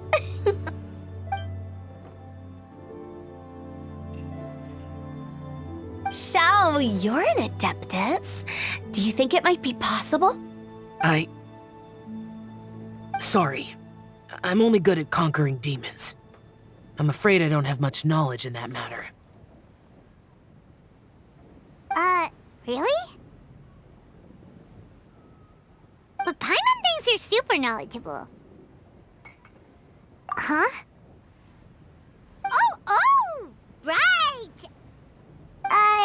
Xiao's a warrior. He doesn't come to the city very often, so it's, pretty normal for him to not know anything. Yeah. Really? I've actually heard a few things about Mr. Zhongli before. The guests in the tavern talked about this refined and courteous man who, instead of having wine at Mondstadt's finest tavern, ordered a cup of hot tea with the most complex name. Now that you mention it, I seem to recall that there indeed is a musician like yourself in Mondstadt. I've heard that he's elegant and amiable, his works witty and vibrant. It's no overstatement to regard him as the best bard in Mondstadt. Now you're making me embarrassed. I would say that Mondstadt's poetry is a little run-of-the-mill sometimes. There's one I heard a while back that went, "The old house is renewed, welcoming the spring breeze, awakening old memories." The meaning's there, but the word choices are unimaginative, and there's a distinct lack of literary flair. I think so too. The composition needs a little jazzing up. If I were to give it a go, I'd make it an old melon on a vine, a new flower that grows fine. Oh, good one! It feels unique and has a nice ring to it. You have great taste, Venti. I was right about you. Let's shake hands. Of course, of course. Hey, Xingqiu! Mind lending me a few books when we get back? Pick out some well-written ones. I don't know if it's my own lack of literary knowledge, but I couldn't tell the difference between those two. I don't think it's your fault. Changyun's right. It's not our fault.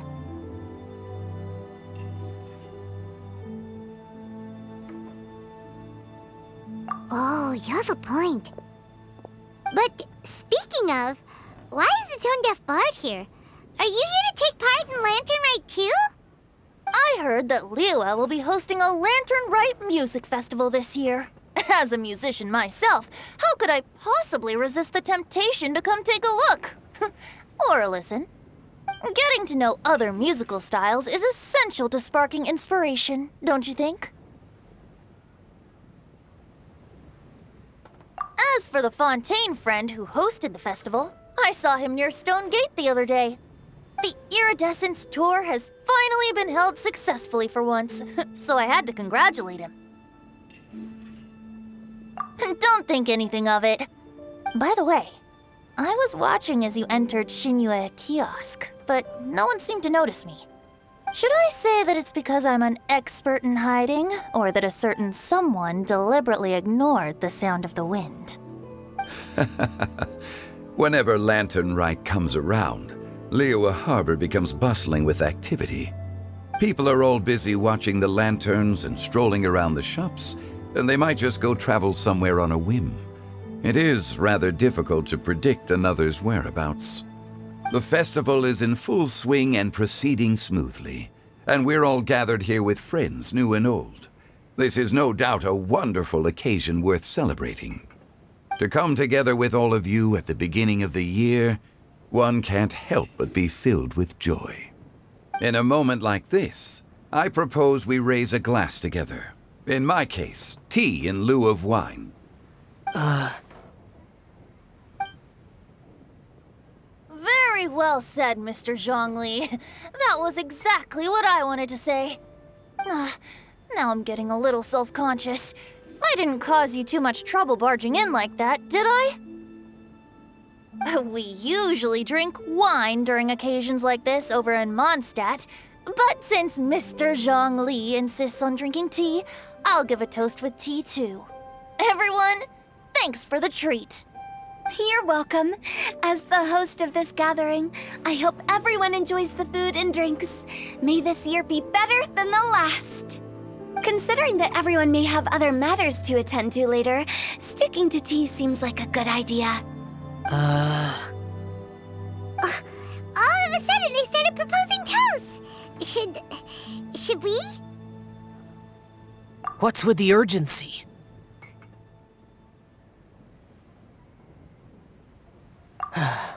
Sure.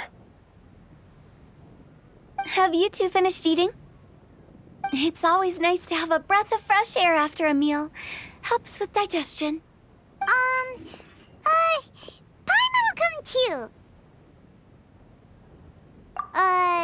Yeah? Okay then. Don't forget to come back.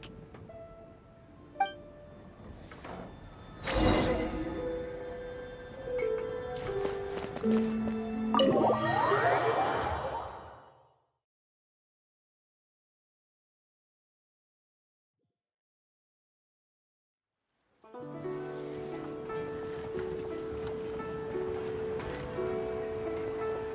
you all right?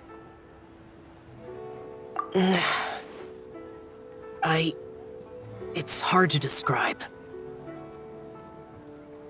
It's not that.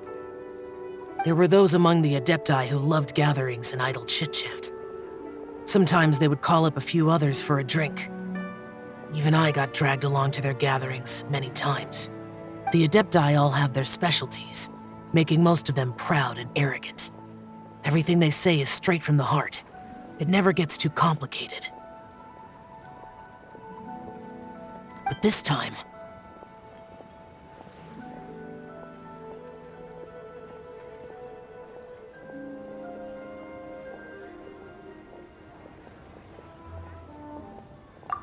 No. I didn't mean that. So you know his true identity. I'll get straight to the point then. The Animo Archon is a free spirit, and his temperament is as carefree as the music he plays on the flute. It's easy for a god like him to live in harmony with humans, and that's something I might never be able to do. That does sound like something you would say. No matter. I know my circumstances. Whenever I think of the ordinary conversations I've had with you, it feels strangely novel. Yes. The parlor director went out of her way with the invitation, so it was difficult to turn her down. I had made mental preparations before agreeing to come. She told me that all the guests today would be acquainted with elemental power, and I knew that you would be here. But I didn't expect the other guests to be... General Capisis always said that we should live in the present and enjoy every pleasant surprise. Perhaps that's what I should do with what I'm feeling now. But I think he meant designing clothes for those around him. The clothes were intricately designed, but inconvenient to wear. Brother Bosacius never tried to hide his distaste in front of him. Rex Lapis did like his designs and even collected quite a few. The outfit he wears now was also designed by General Capisis himself. I never saw him wear this during the war. I didn't expect him to start wearing it later. Oh, here you are. I'm not intruding, right? You're not. What is it? Hu Tao saw that everyone's done eating and asked the staff to bring out the desserts. Paimon got so anxious that you weren't back yet that she scarfed down her dessert without the usual slurping and munching. To be honest, I was kind of worried too. You looked a little restless just now, and I thought you weren't used to the food here and was planning to head back to Wangshu Inn for something Yanqiao made. You're worrying too much.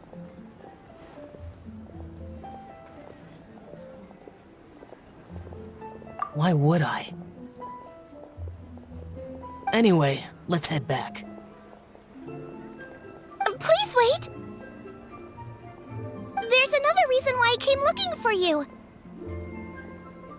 Here, take these. I brought them for you. Almond tofu? Yup.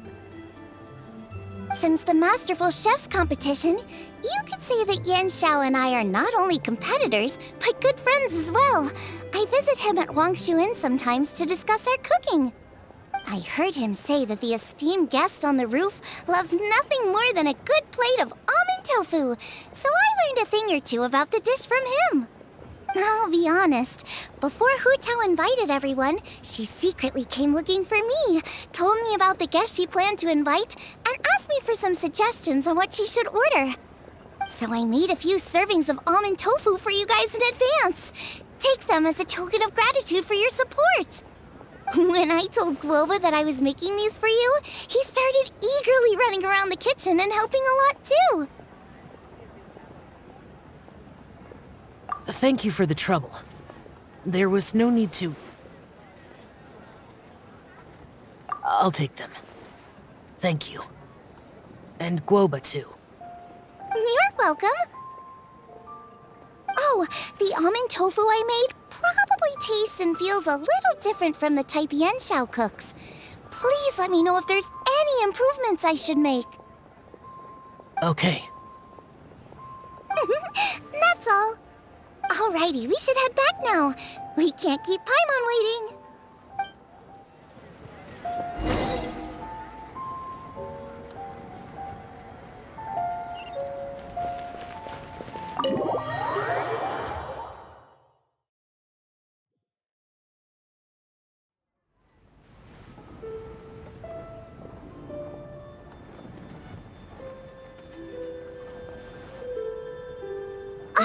You're finally done whispering secrets to each other? So much for promising Paimon you'll be back soon. How could you say that to Paimon? In that case, besides having no sense of time, Paimon will let you know what having no sense of fullness looks like. Your dessert is all Paimon's. Sorry to keep everyone waiting. No worries, we're all just chatting here. There's no serious business to take care of. Whether we're chatting outside or inside, it's all the same. Paimon's too busy eating to talk to you. But even though we're all well acquainted by now, I think this festive gathering deserves something ceremonious. Oh? Is this some local custom? Nope. This is something I made up so that good luck will be on our side, that's all. Spontaneity is the best choice to make here. Let's use this incense burner on the table. It's been lit for so long now that the incense is running out. I'll leave refilling and lighting the incense to the most distinguished guest among us all. Lighting the incense will signify continuous growth and prosperity in all our endeavors in the new year. I see. Perfect symbolism, as expected of Hu Tao. And speaking of the most distinguished guest here today, I'm sure we all agree that it's Mr. Zhongli. I'm not very familiar with the details of his past deeds, but chatting with him has been a real eye-opener, even for a bard who has traveled all across the world. If knowledge were a form of power, one could even say that you're a wielder of unlimited strength. But when it comes to having a way with words, the notable bard is certainly one cut above the rest. I just happen to have a good memory. It is such an unexceptional skill, yet you made it sound like an unparalleled talent. I am truly impressed. Since we all get to nominate someone...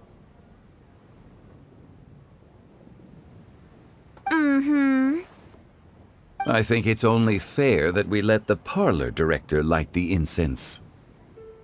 Huh? That won't do.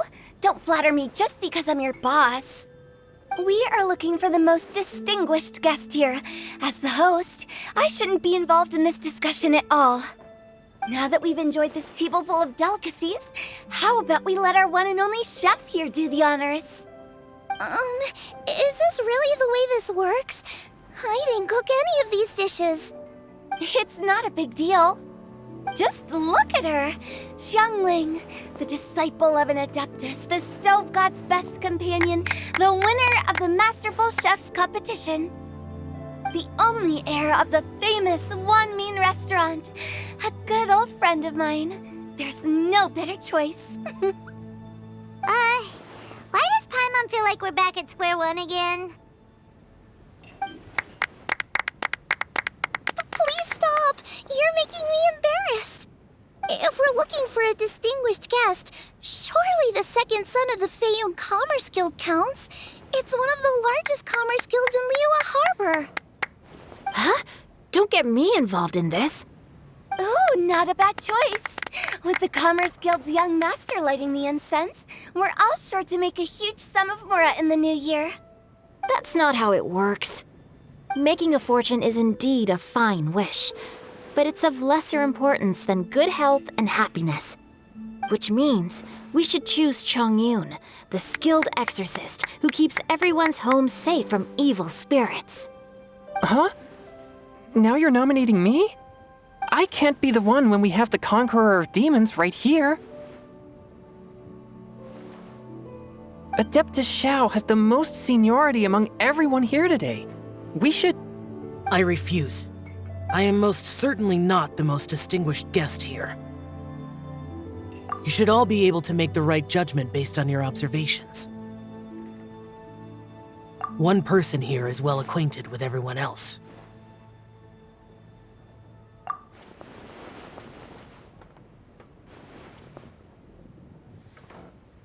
Oh, that's right! Even though you're always mocking Paimon, you're still pretty popular with other people. No, wait! Paimon said she wouldn't talk to you again. Huh? Who else is there? Huh? Huh? Does that mean Paimon's the most distinguished guest? Oh, well, that was unexpected! I agree. Paimon's just the one we need. Without a friend constantly by your side, a long journey would become dreadfully lonesome. But once you have someone there to brighten up the atmosphere, everything along the way will become lively and vibrant too. Ah. The traveler has traversed many nations and left behind a great deal of fascinating stories. But without Paimon, they would have become quite monotonous. Paimon plays an indispensable role in making your journey a happy and smooth one. You guys, Paimon's not used to being praised like that. Those were genuine compliments, right? Thank you. You made Paimon wait for a long time, but Paimon's not mad anymore. Don't take everything to heart, Paimon. Friends tease each other all the time. That is indeed true. That means Paimon is as important to the traveler as Guoba is to me. Looks like we've come to an agreement. Any objections before we proceed? I trust the traveler's judgment. Then Paimon it is. And now, the world's most excellent traveler's greatest companion, guide, and friend, Paimon, will be refilling and lighting the incense for us. Here you go. Take the match, and don't burn yourself.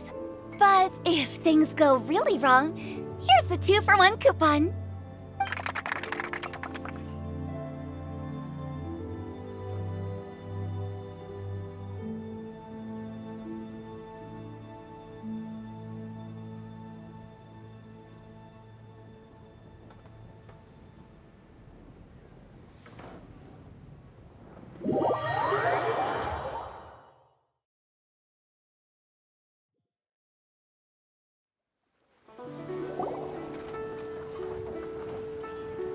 It's getting late.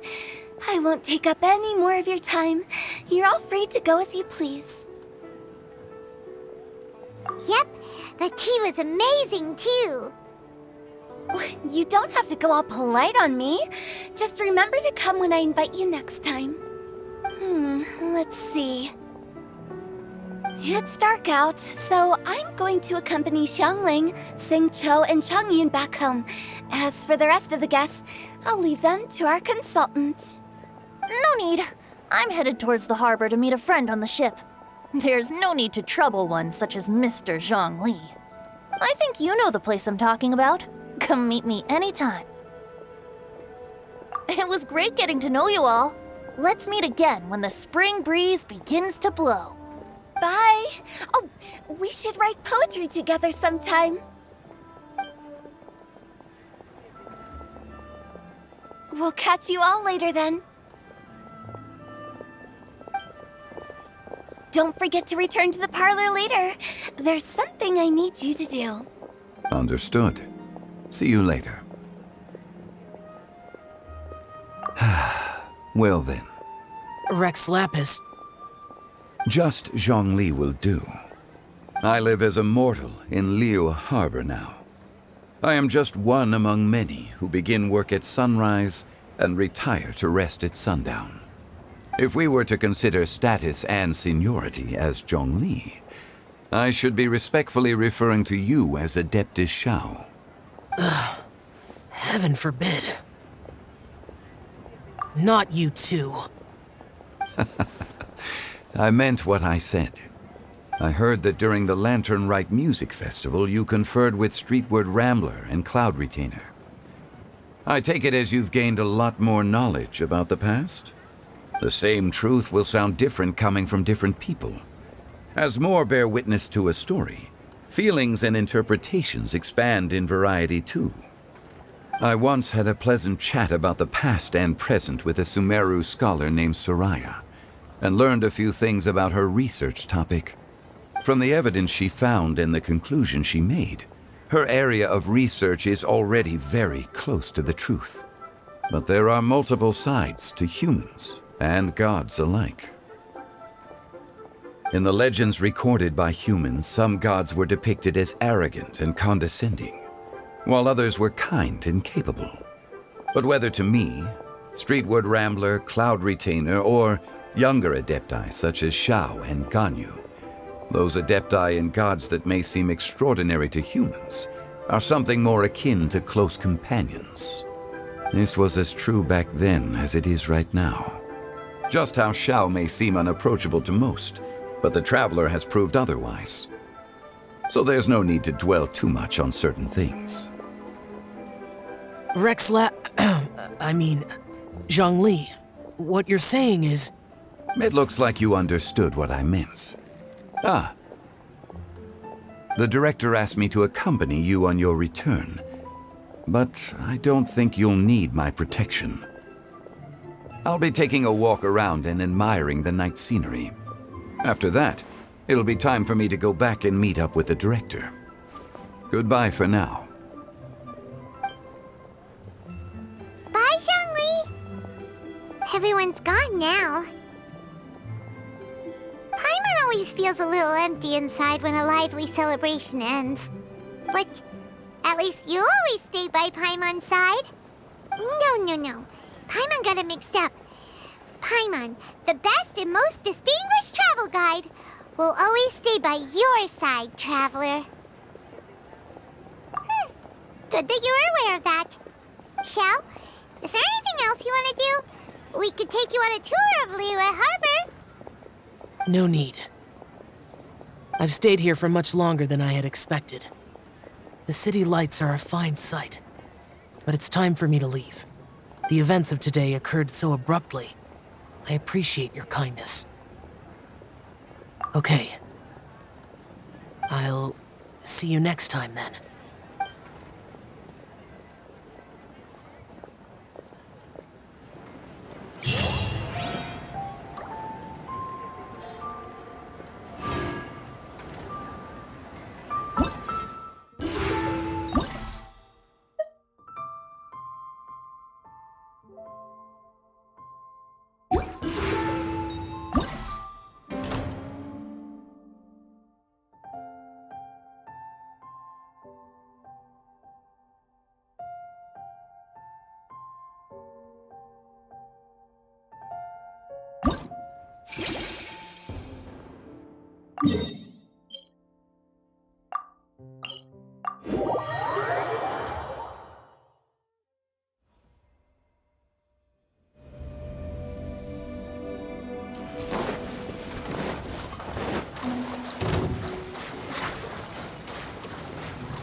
Shine down!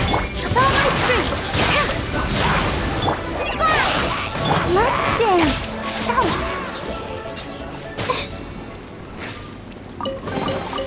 Oh, look at it sparkle!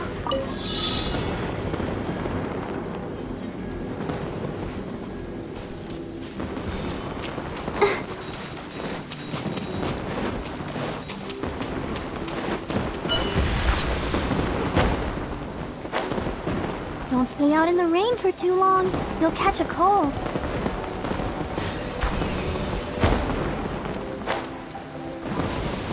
Whoa!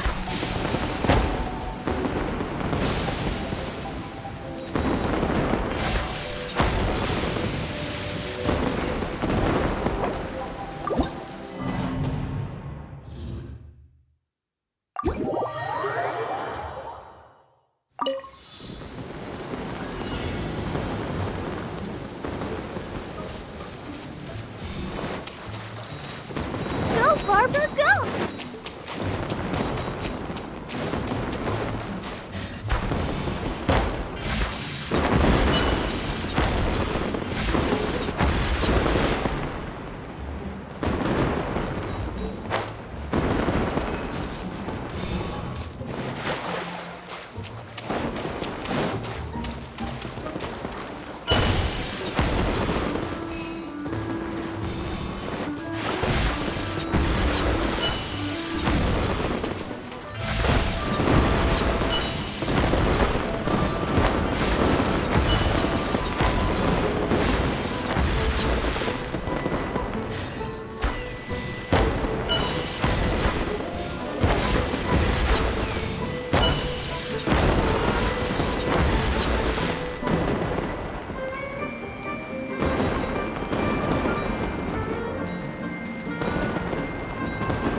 Harbor, go!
This is such a cool ship! Facing the sea breeze and gazing out at the soaring seagulls makes me want to sing out loud! Kazuha, how about I stay here and be the ship's resident bard? What are my prospects? With your level of artistic finesse, I'm sure nothing will go wrong. But I'm afraid the sailors aboard are not the most versed in the arts. They probably wouldn't understand the deeper meaning your poetry holds. You can't say that for sure. Poetry is spur-of-the-moment creations. Anyone viewing the same sights and experiencing the same atmosphere would surely understand. There's a port in Mondstadt too, but I rarely get the chance to board any of the ships. Speaking of ships, everything's perfect about this one, except...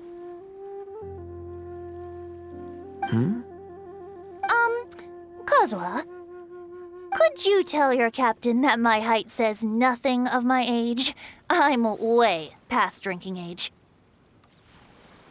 How often does one get to enjoy a seafood feast on a ship? It'll be a real shame if there isn't anything stronger to enhance the food. Pretty please. There's not much I can do about that. It's not because Captain Beto's not on the ship right now, but because there's no room for negotiation on this matter. Even I have to sit in the no-drinking zone every time. But I don't get drunk after just a few sips.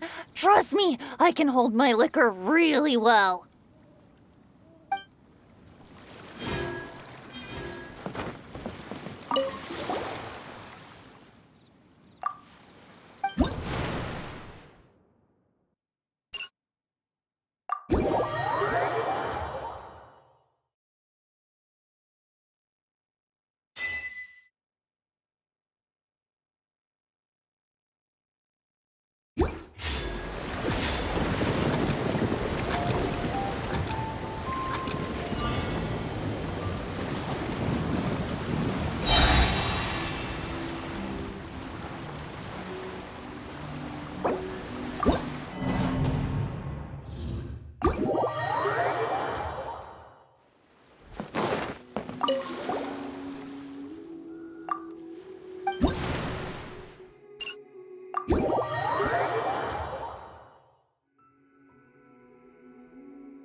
There is so...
This weather is so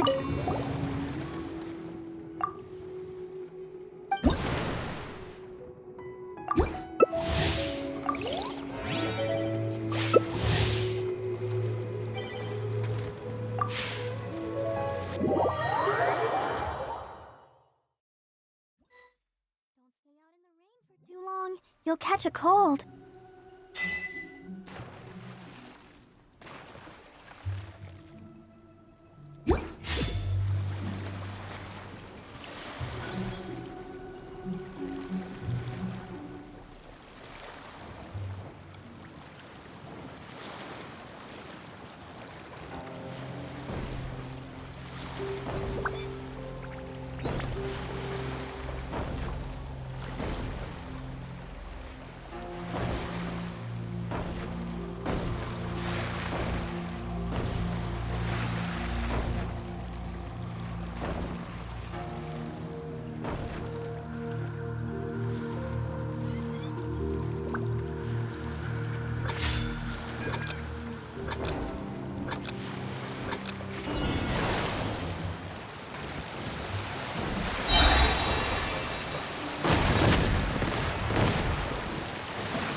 There is no escape!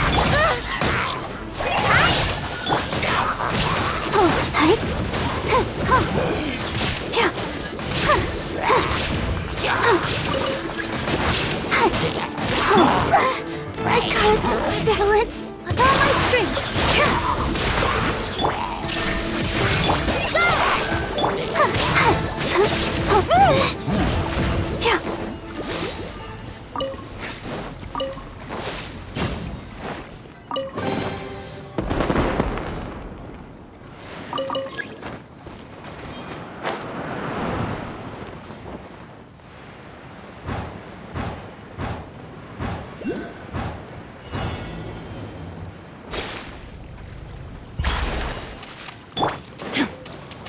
Shine down!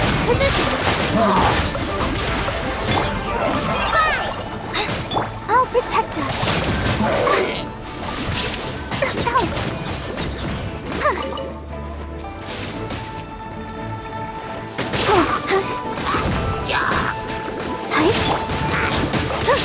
There is no escape!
Illusion shut!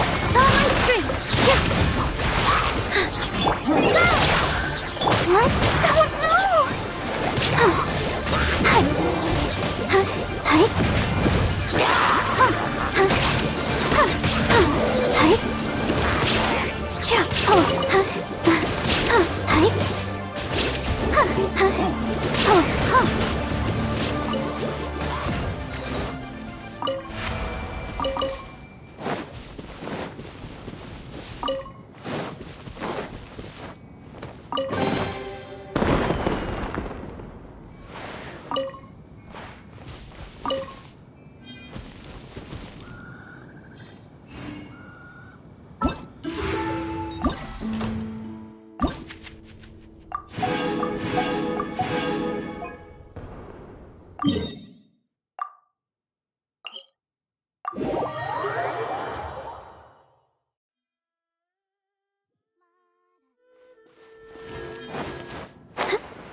Shine down!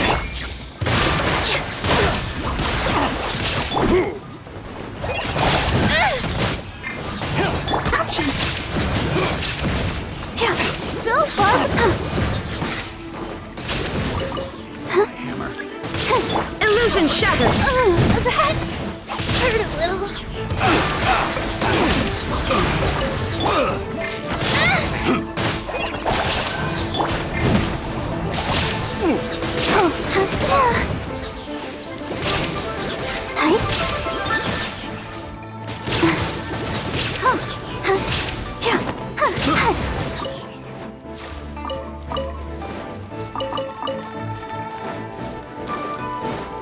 There is no escape!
Shine down!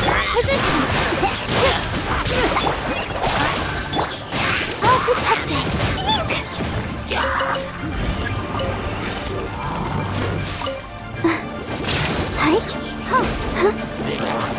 There is no escape! Absurd! Here!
Shine down!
Illusion shut! Positions! Fellow gambler. I'll protect us!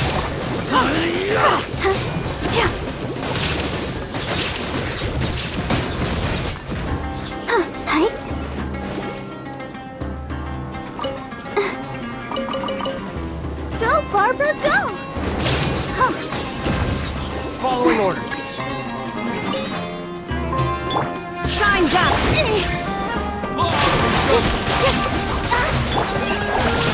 Let the show begin.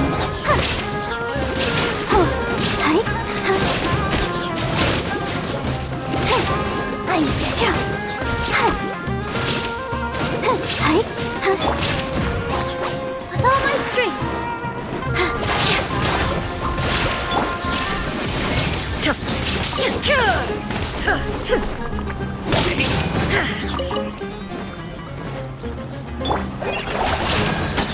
I'll protect us.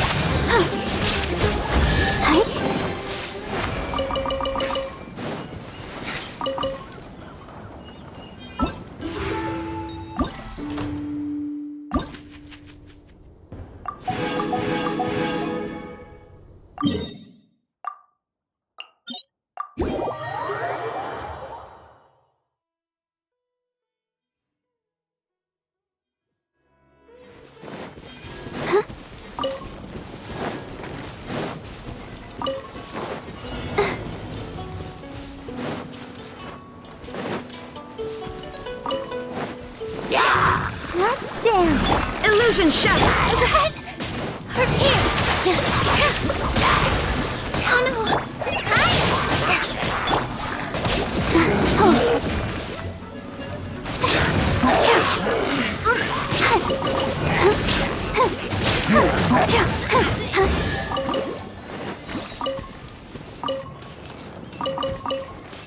Go, Barbara, go!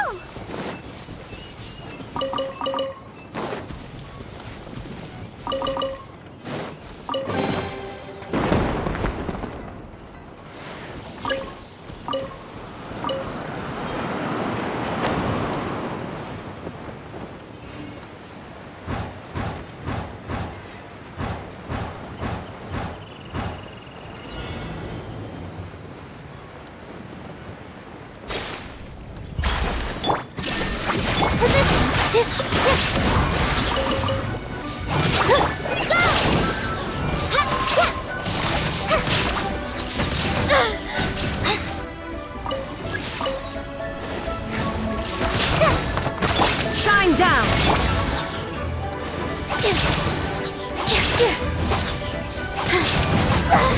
I gotta draw my strength.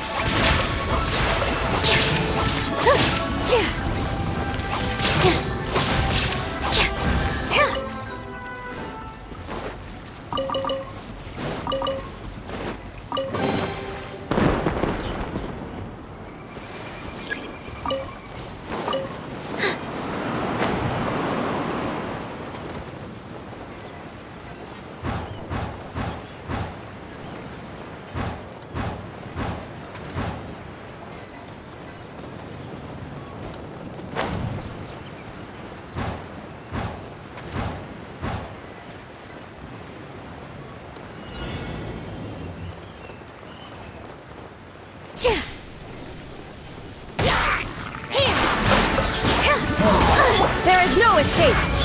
Let the show begin.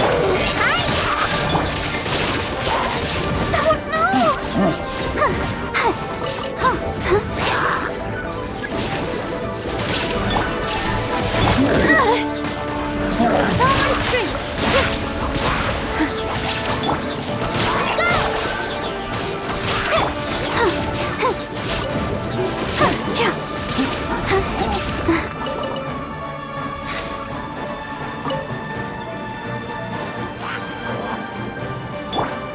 Inazuma shines eternal!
All the world holds dear is but a backdrop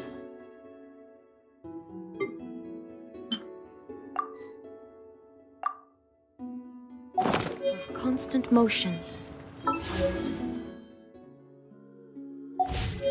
I stand before it, alone and unchanging.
Inactivity serves no purpose whatsoever.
I'll take good care of everyone.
Down!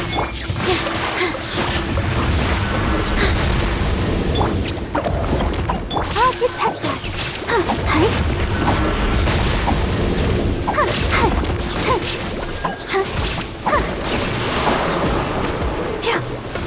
Go, Barber, go!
escape! Positions!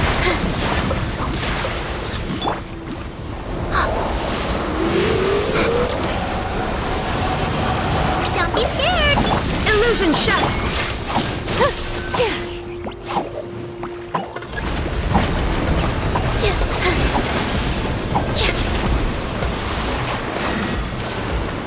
There is no escape!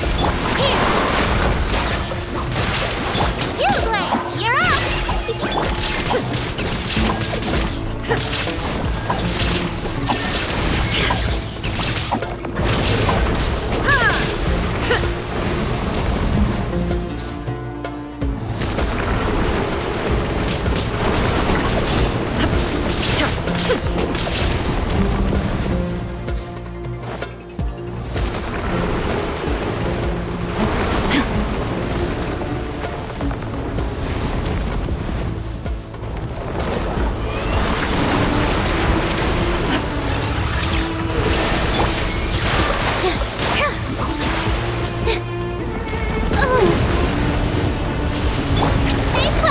Let's dance!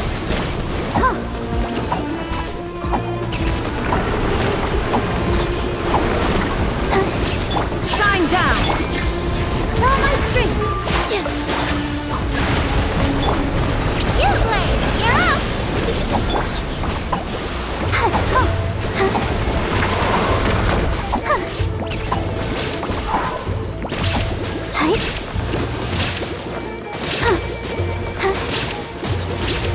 Go, Barbara! Illusion shattered! Positions! Stay put! Yeah! Ha! Shine down!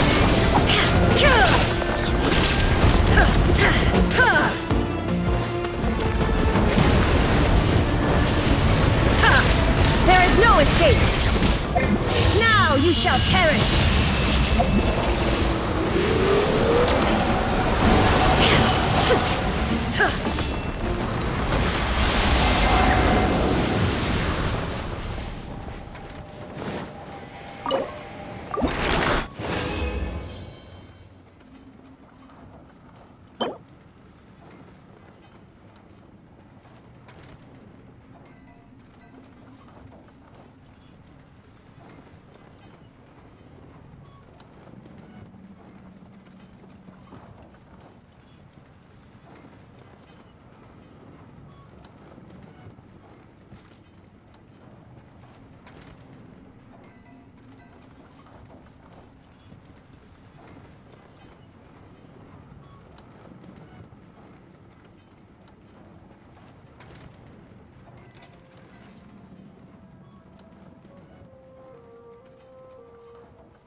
Remains constant over the centuries. But human life is like the dew at dawn, or a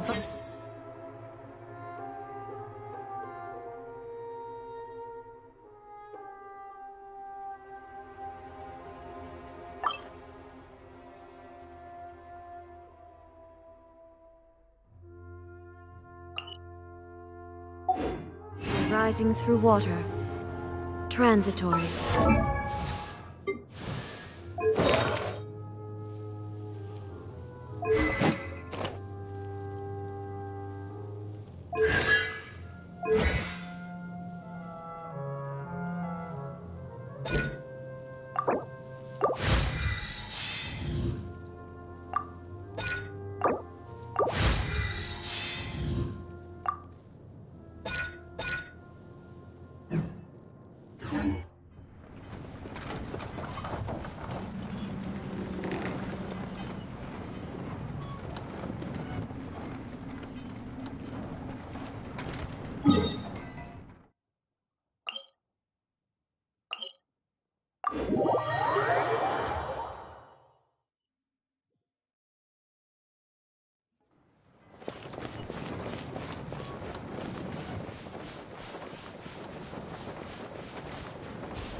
The threads of your fate lie in my hands.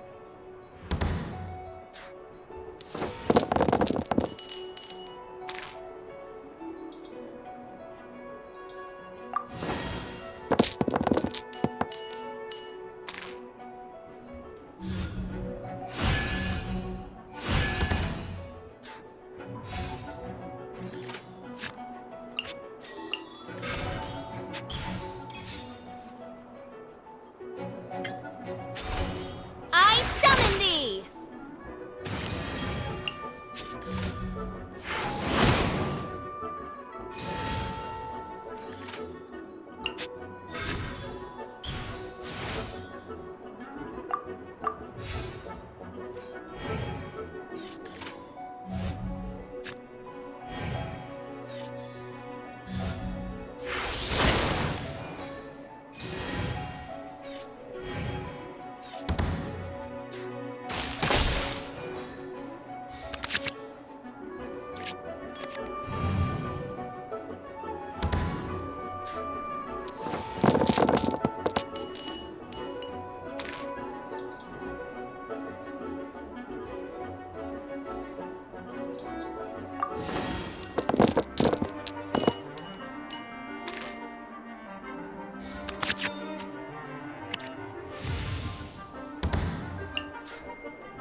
I await your instruction.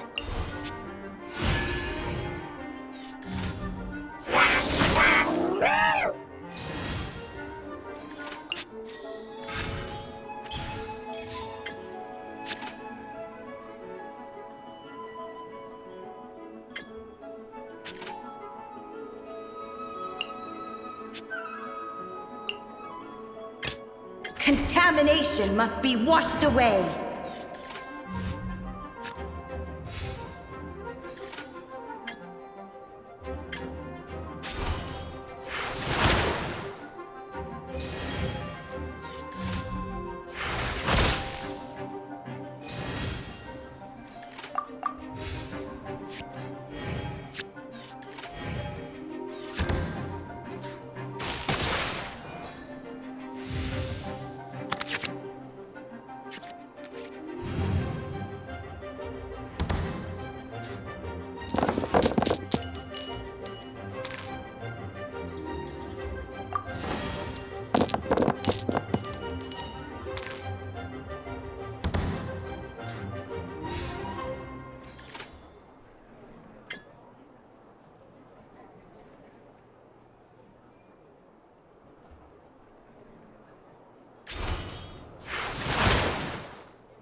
Kamisato Ayaka, present.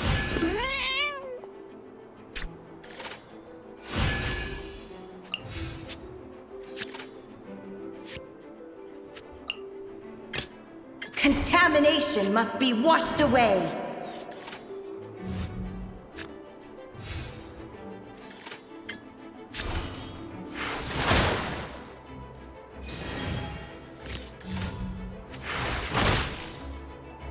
Where is the Pure Land? I await your instruction.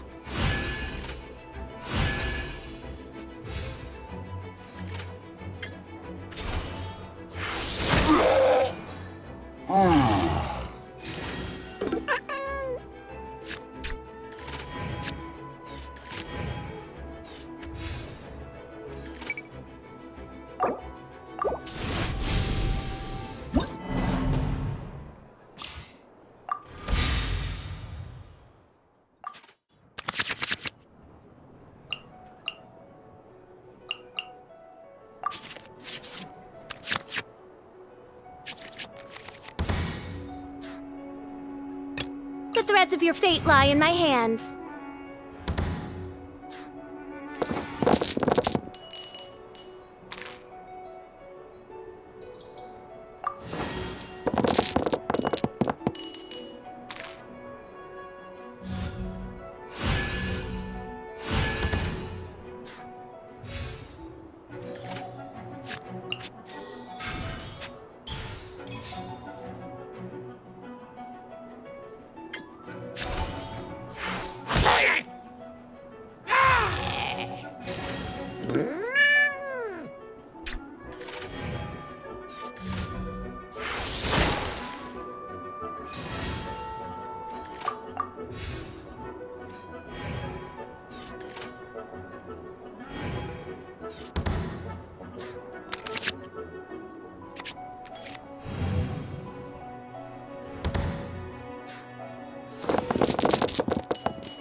There is no escape.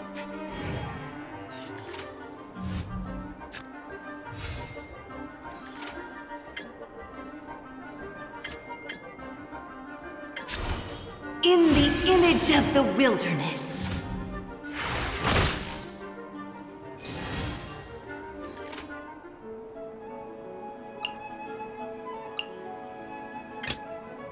The threads of your fate lie in my hands.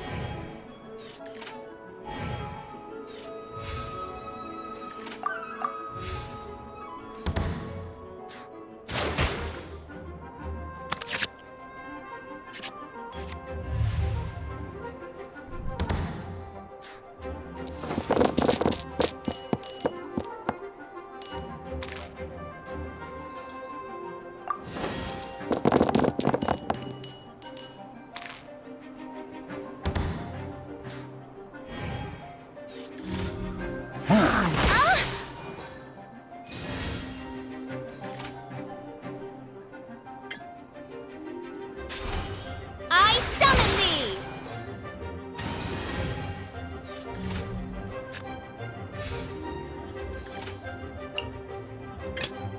Contamination must be...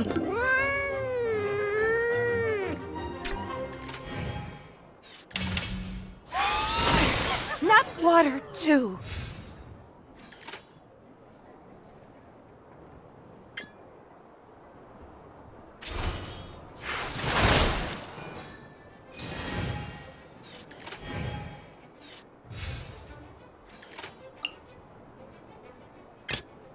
I await your instruction.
Kamisato Ayaka, present.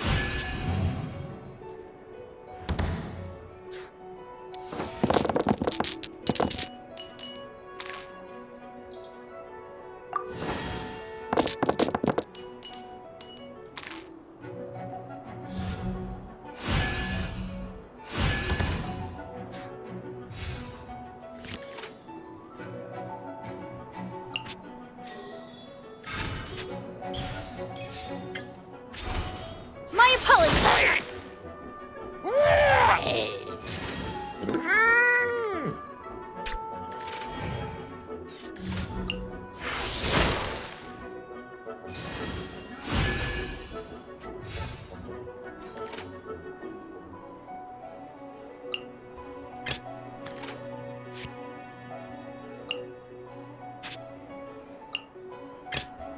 Contamination must be washed away.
I await your instruction.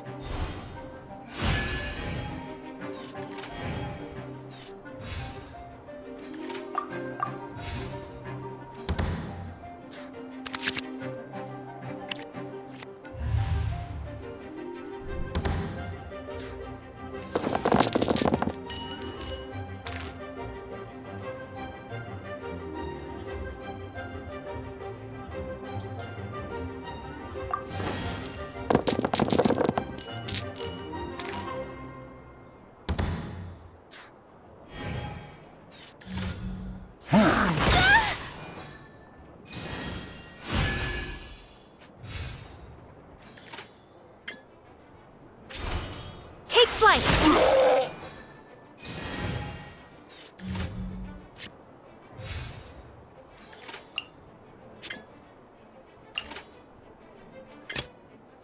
The threads of your fate lie in my hand.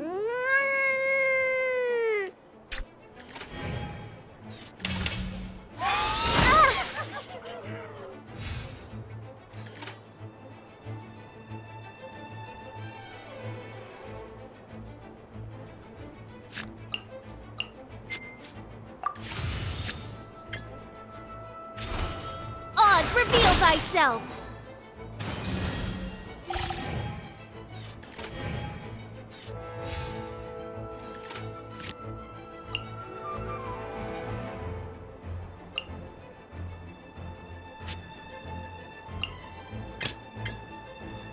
Kamisato Ayaka, present.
The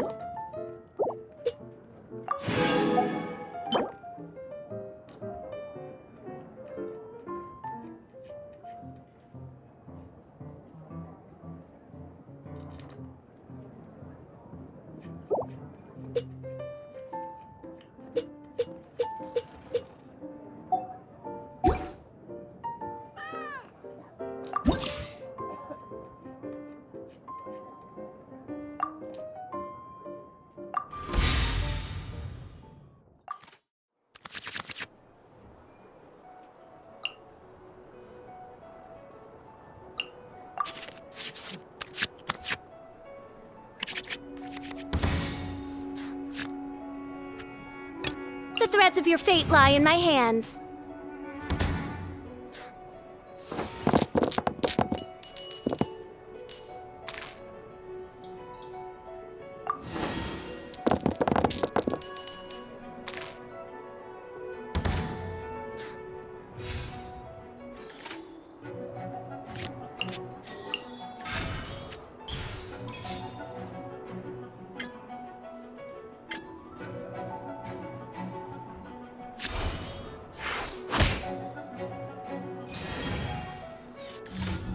No mercy!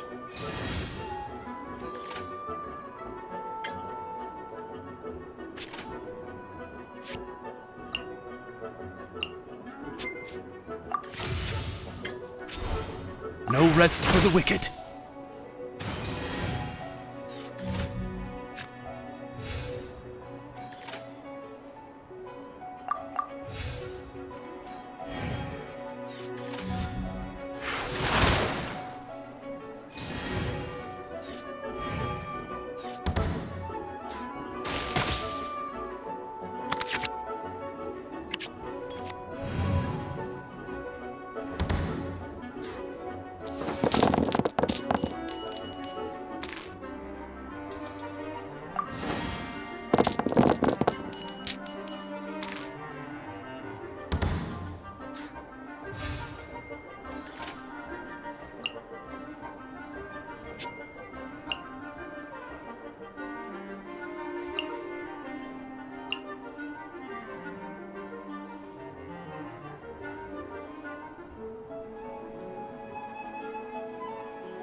Kamisato Ayaka, present. No mercy!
Contamination must be...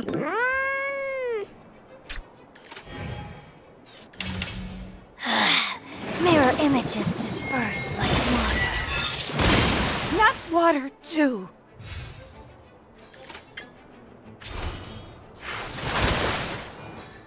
This body belongs to ice and snow. Mirror images disperse like water. Not water, too. Water will never disappear. Kamisato Ayaka, present.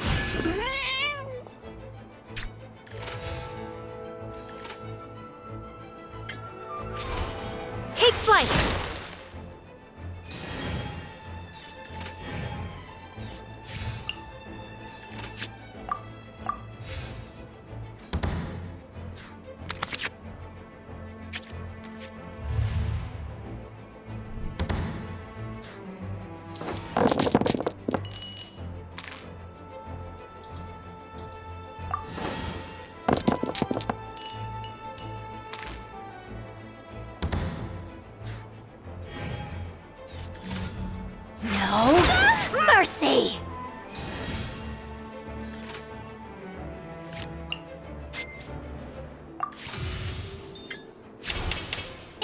the ice!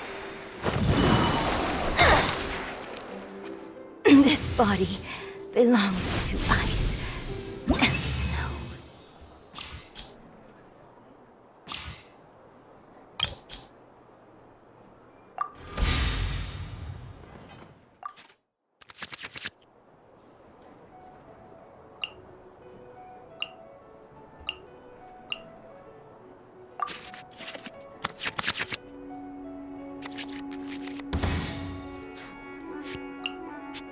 I await your instruction.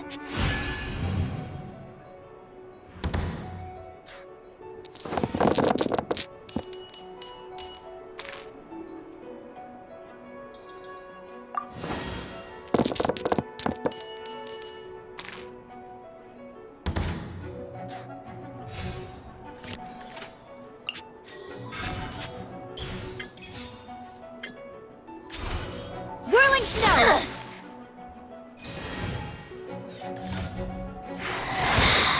You can't hide.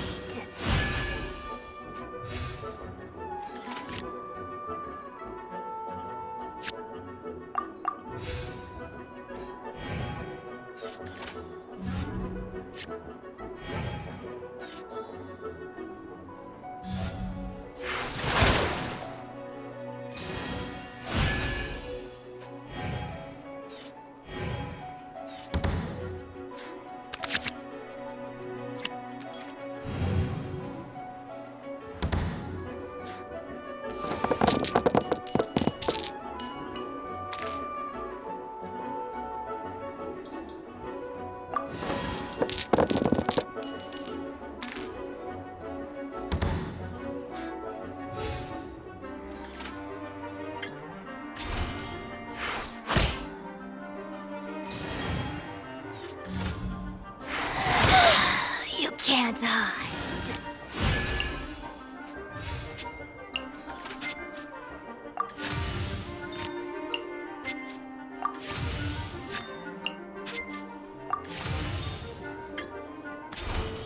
My apologies!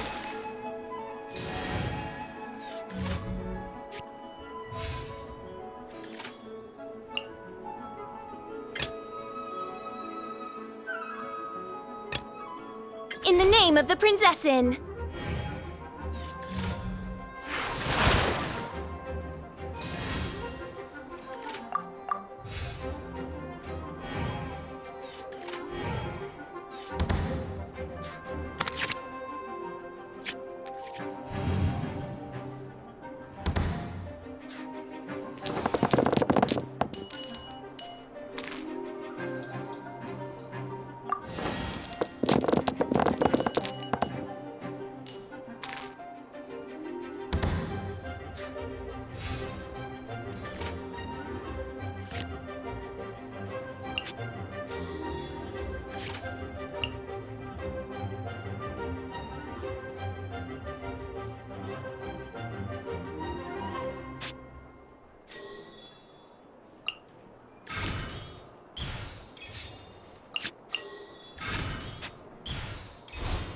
By royal decree!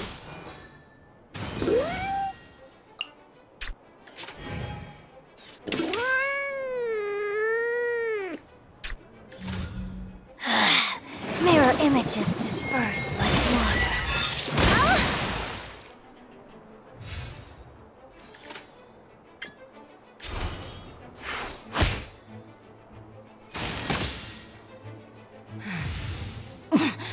Winter shall eventually come.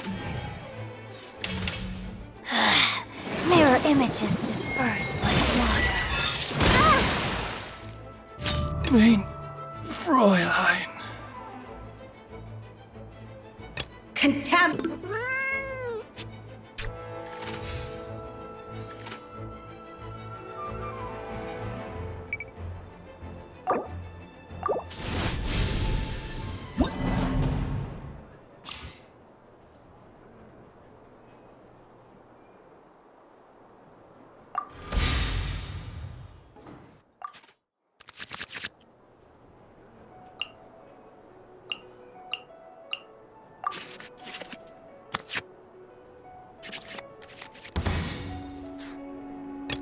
is no escape.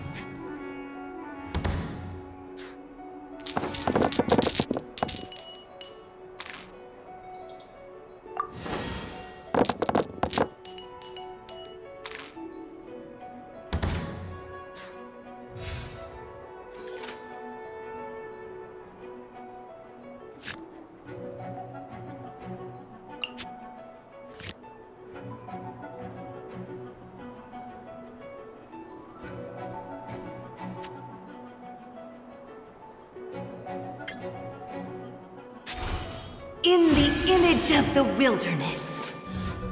No mercy!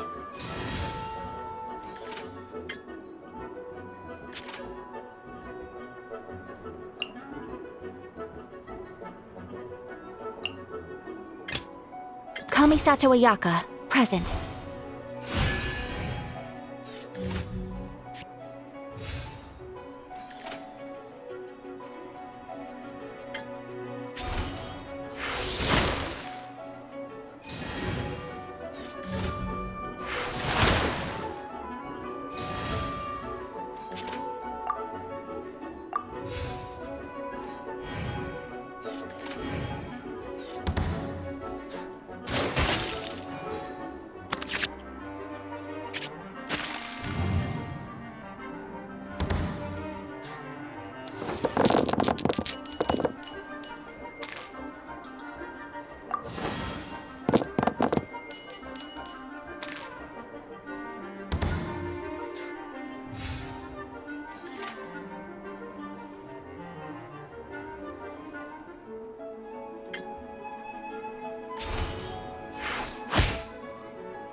You can't hide.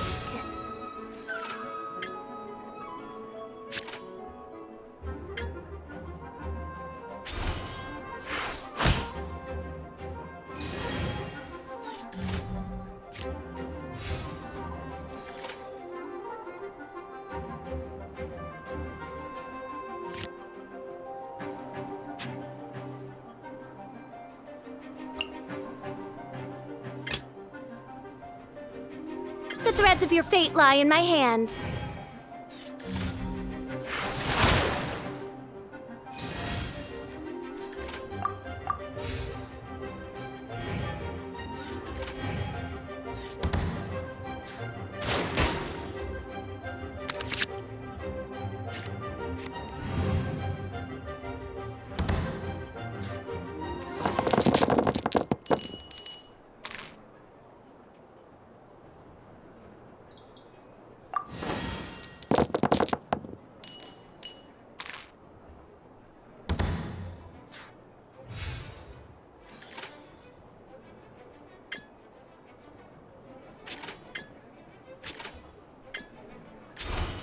No rest for the wicked.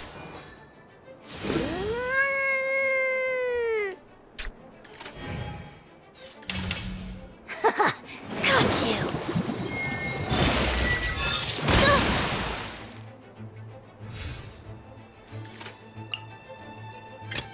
Kamisato Ayaka, present.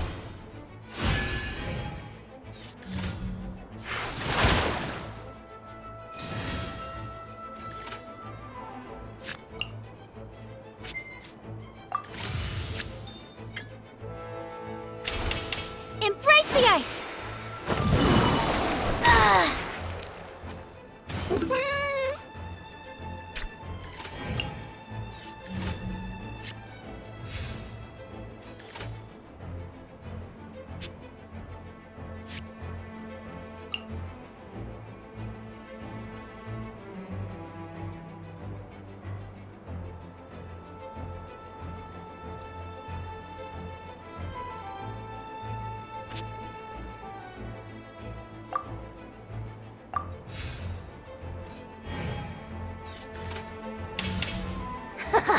Got you! Pardon my indiscretion.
Paimon.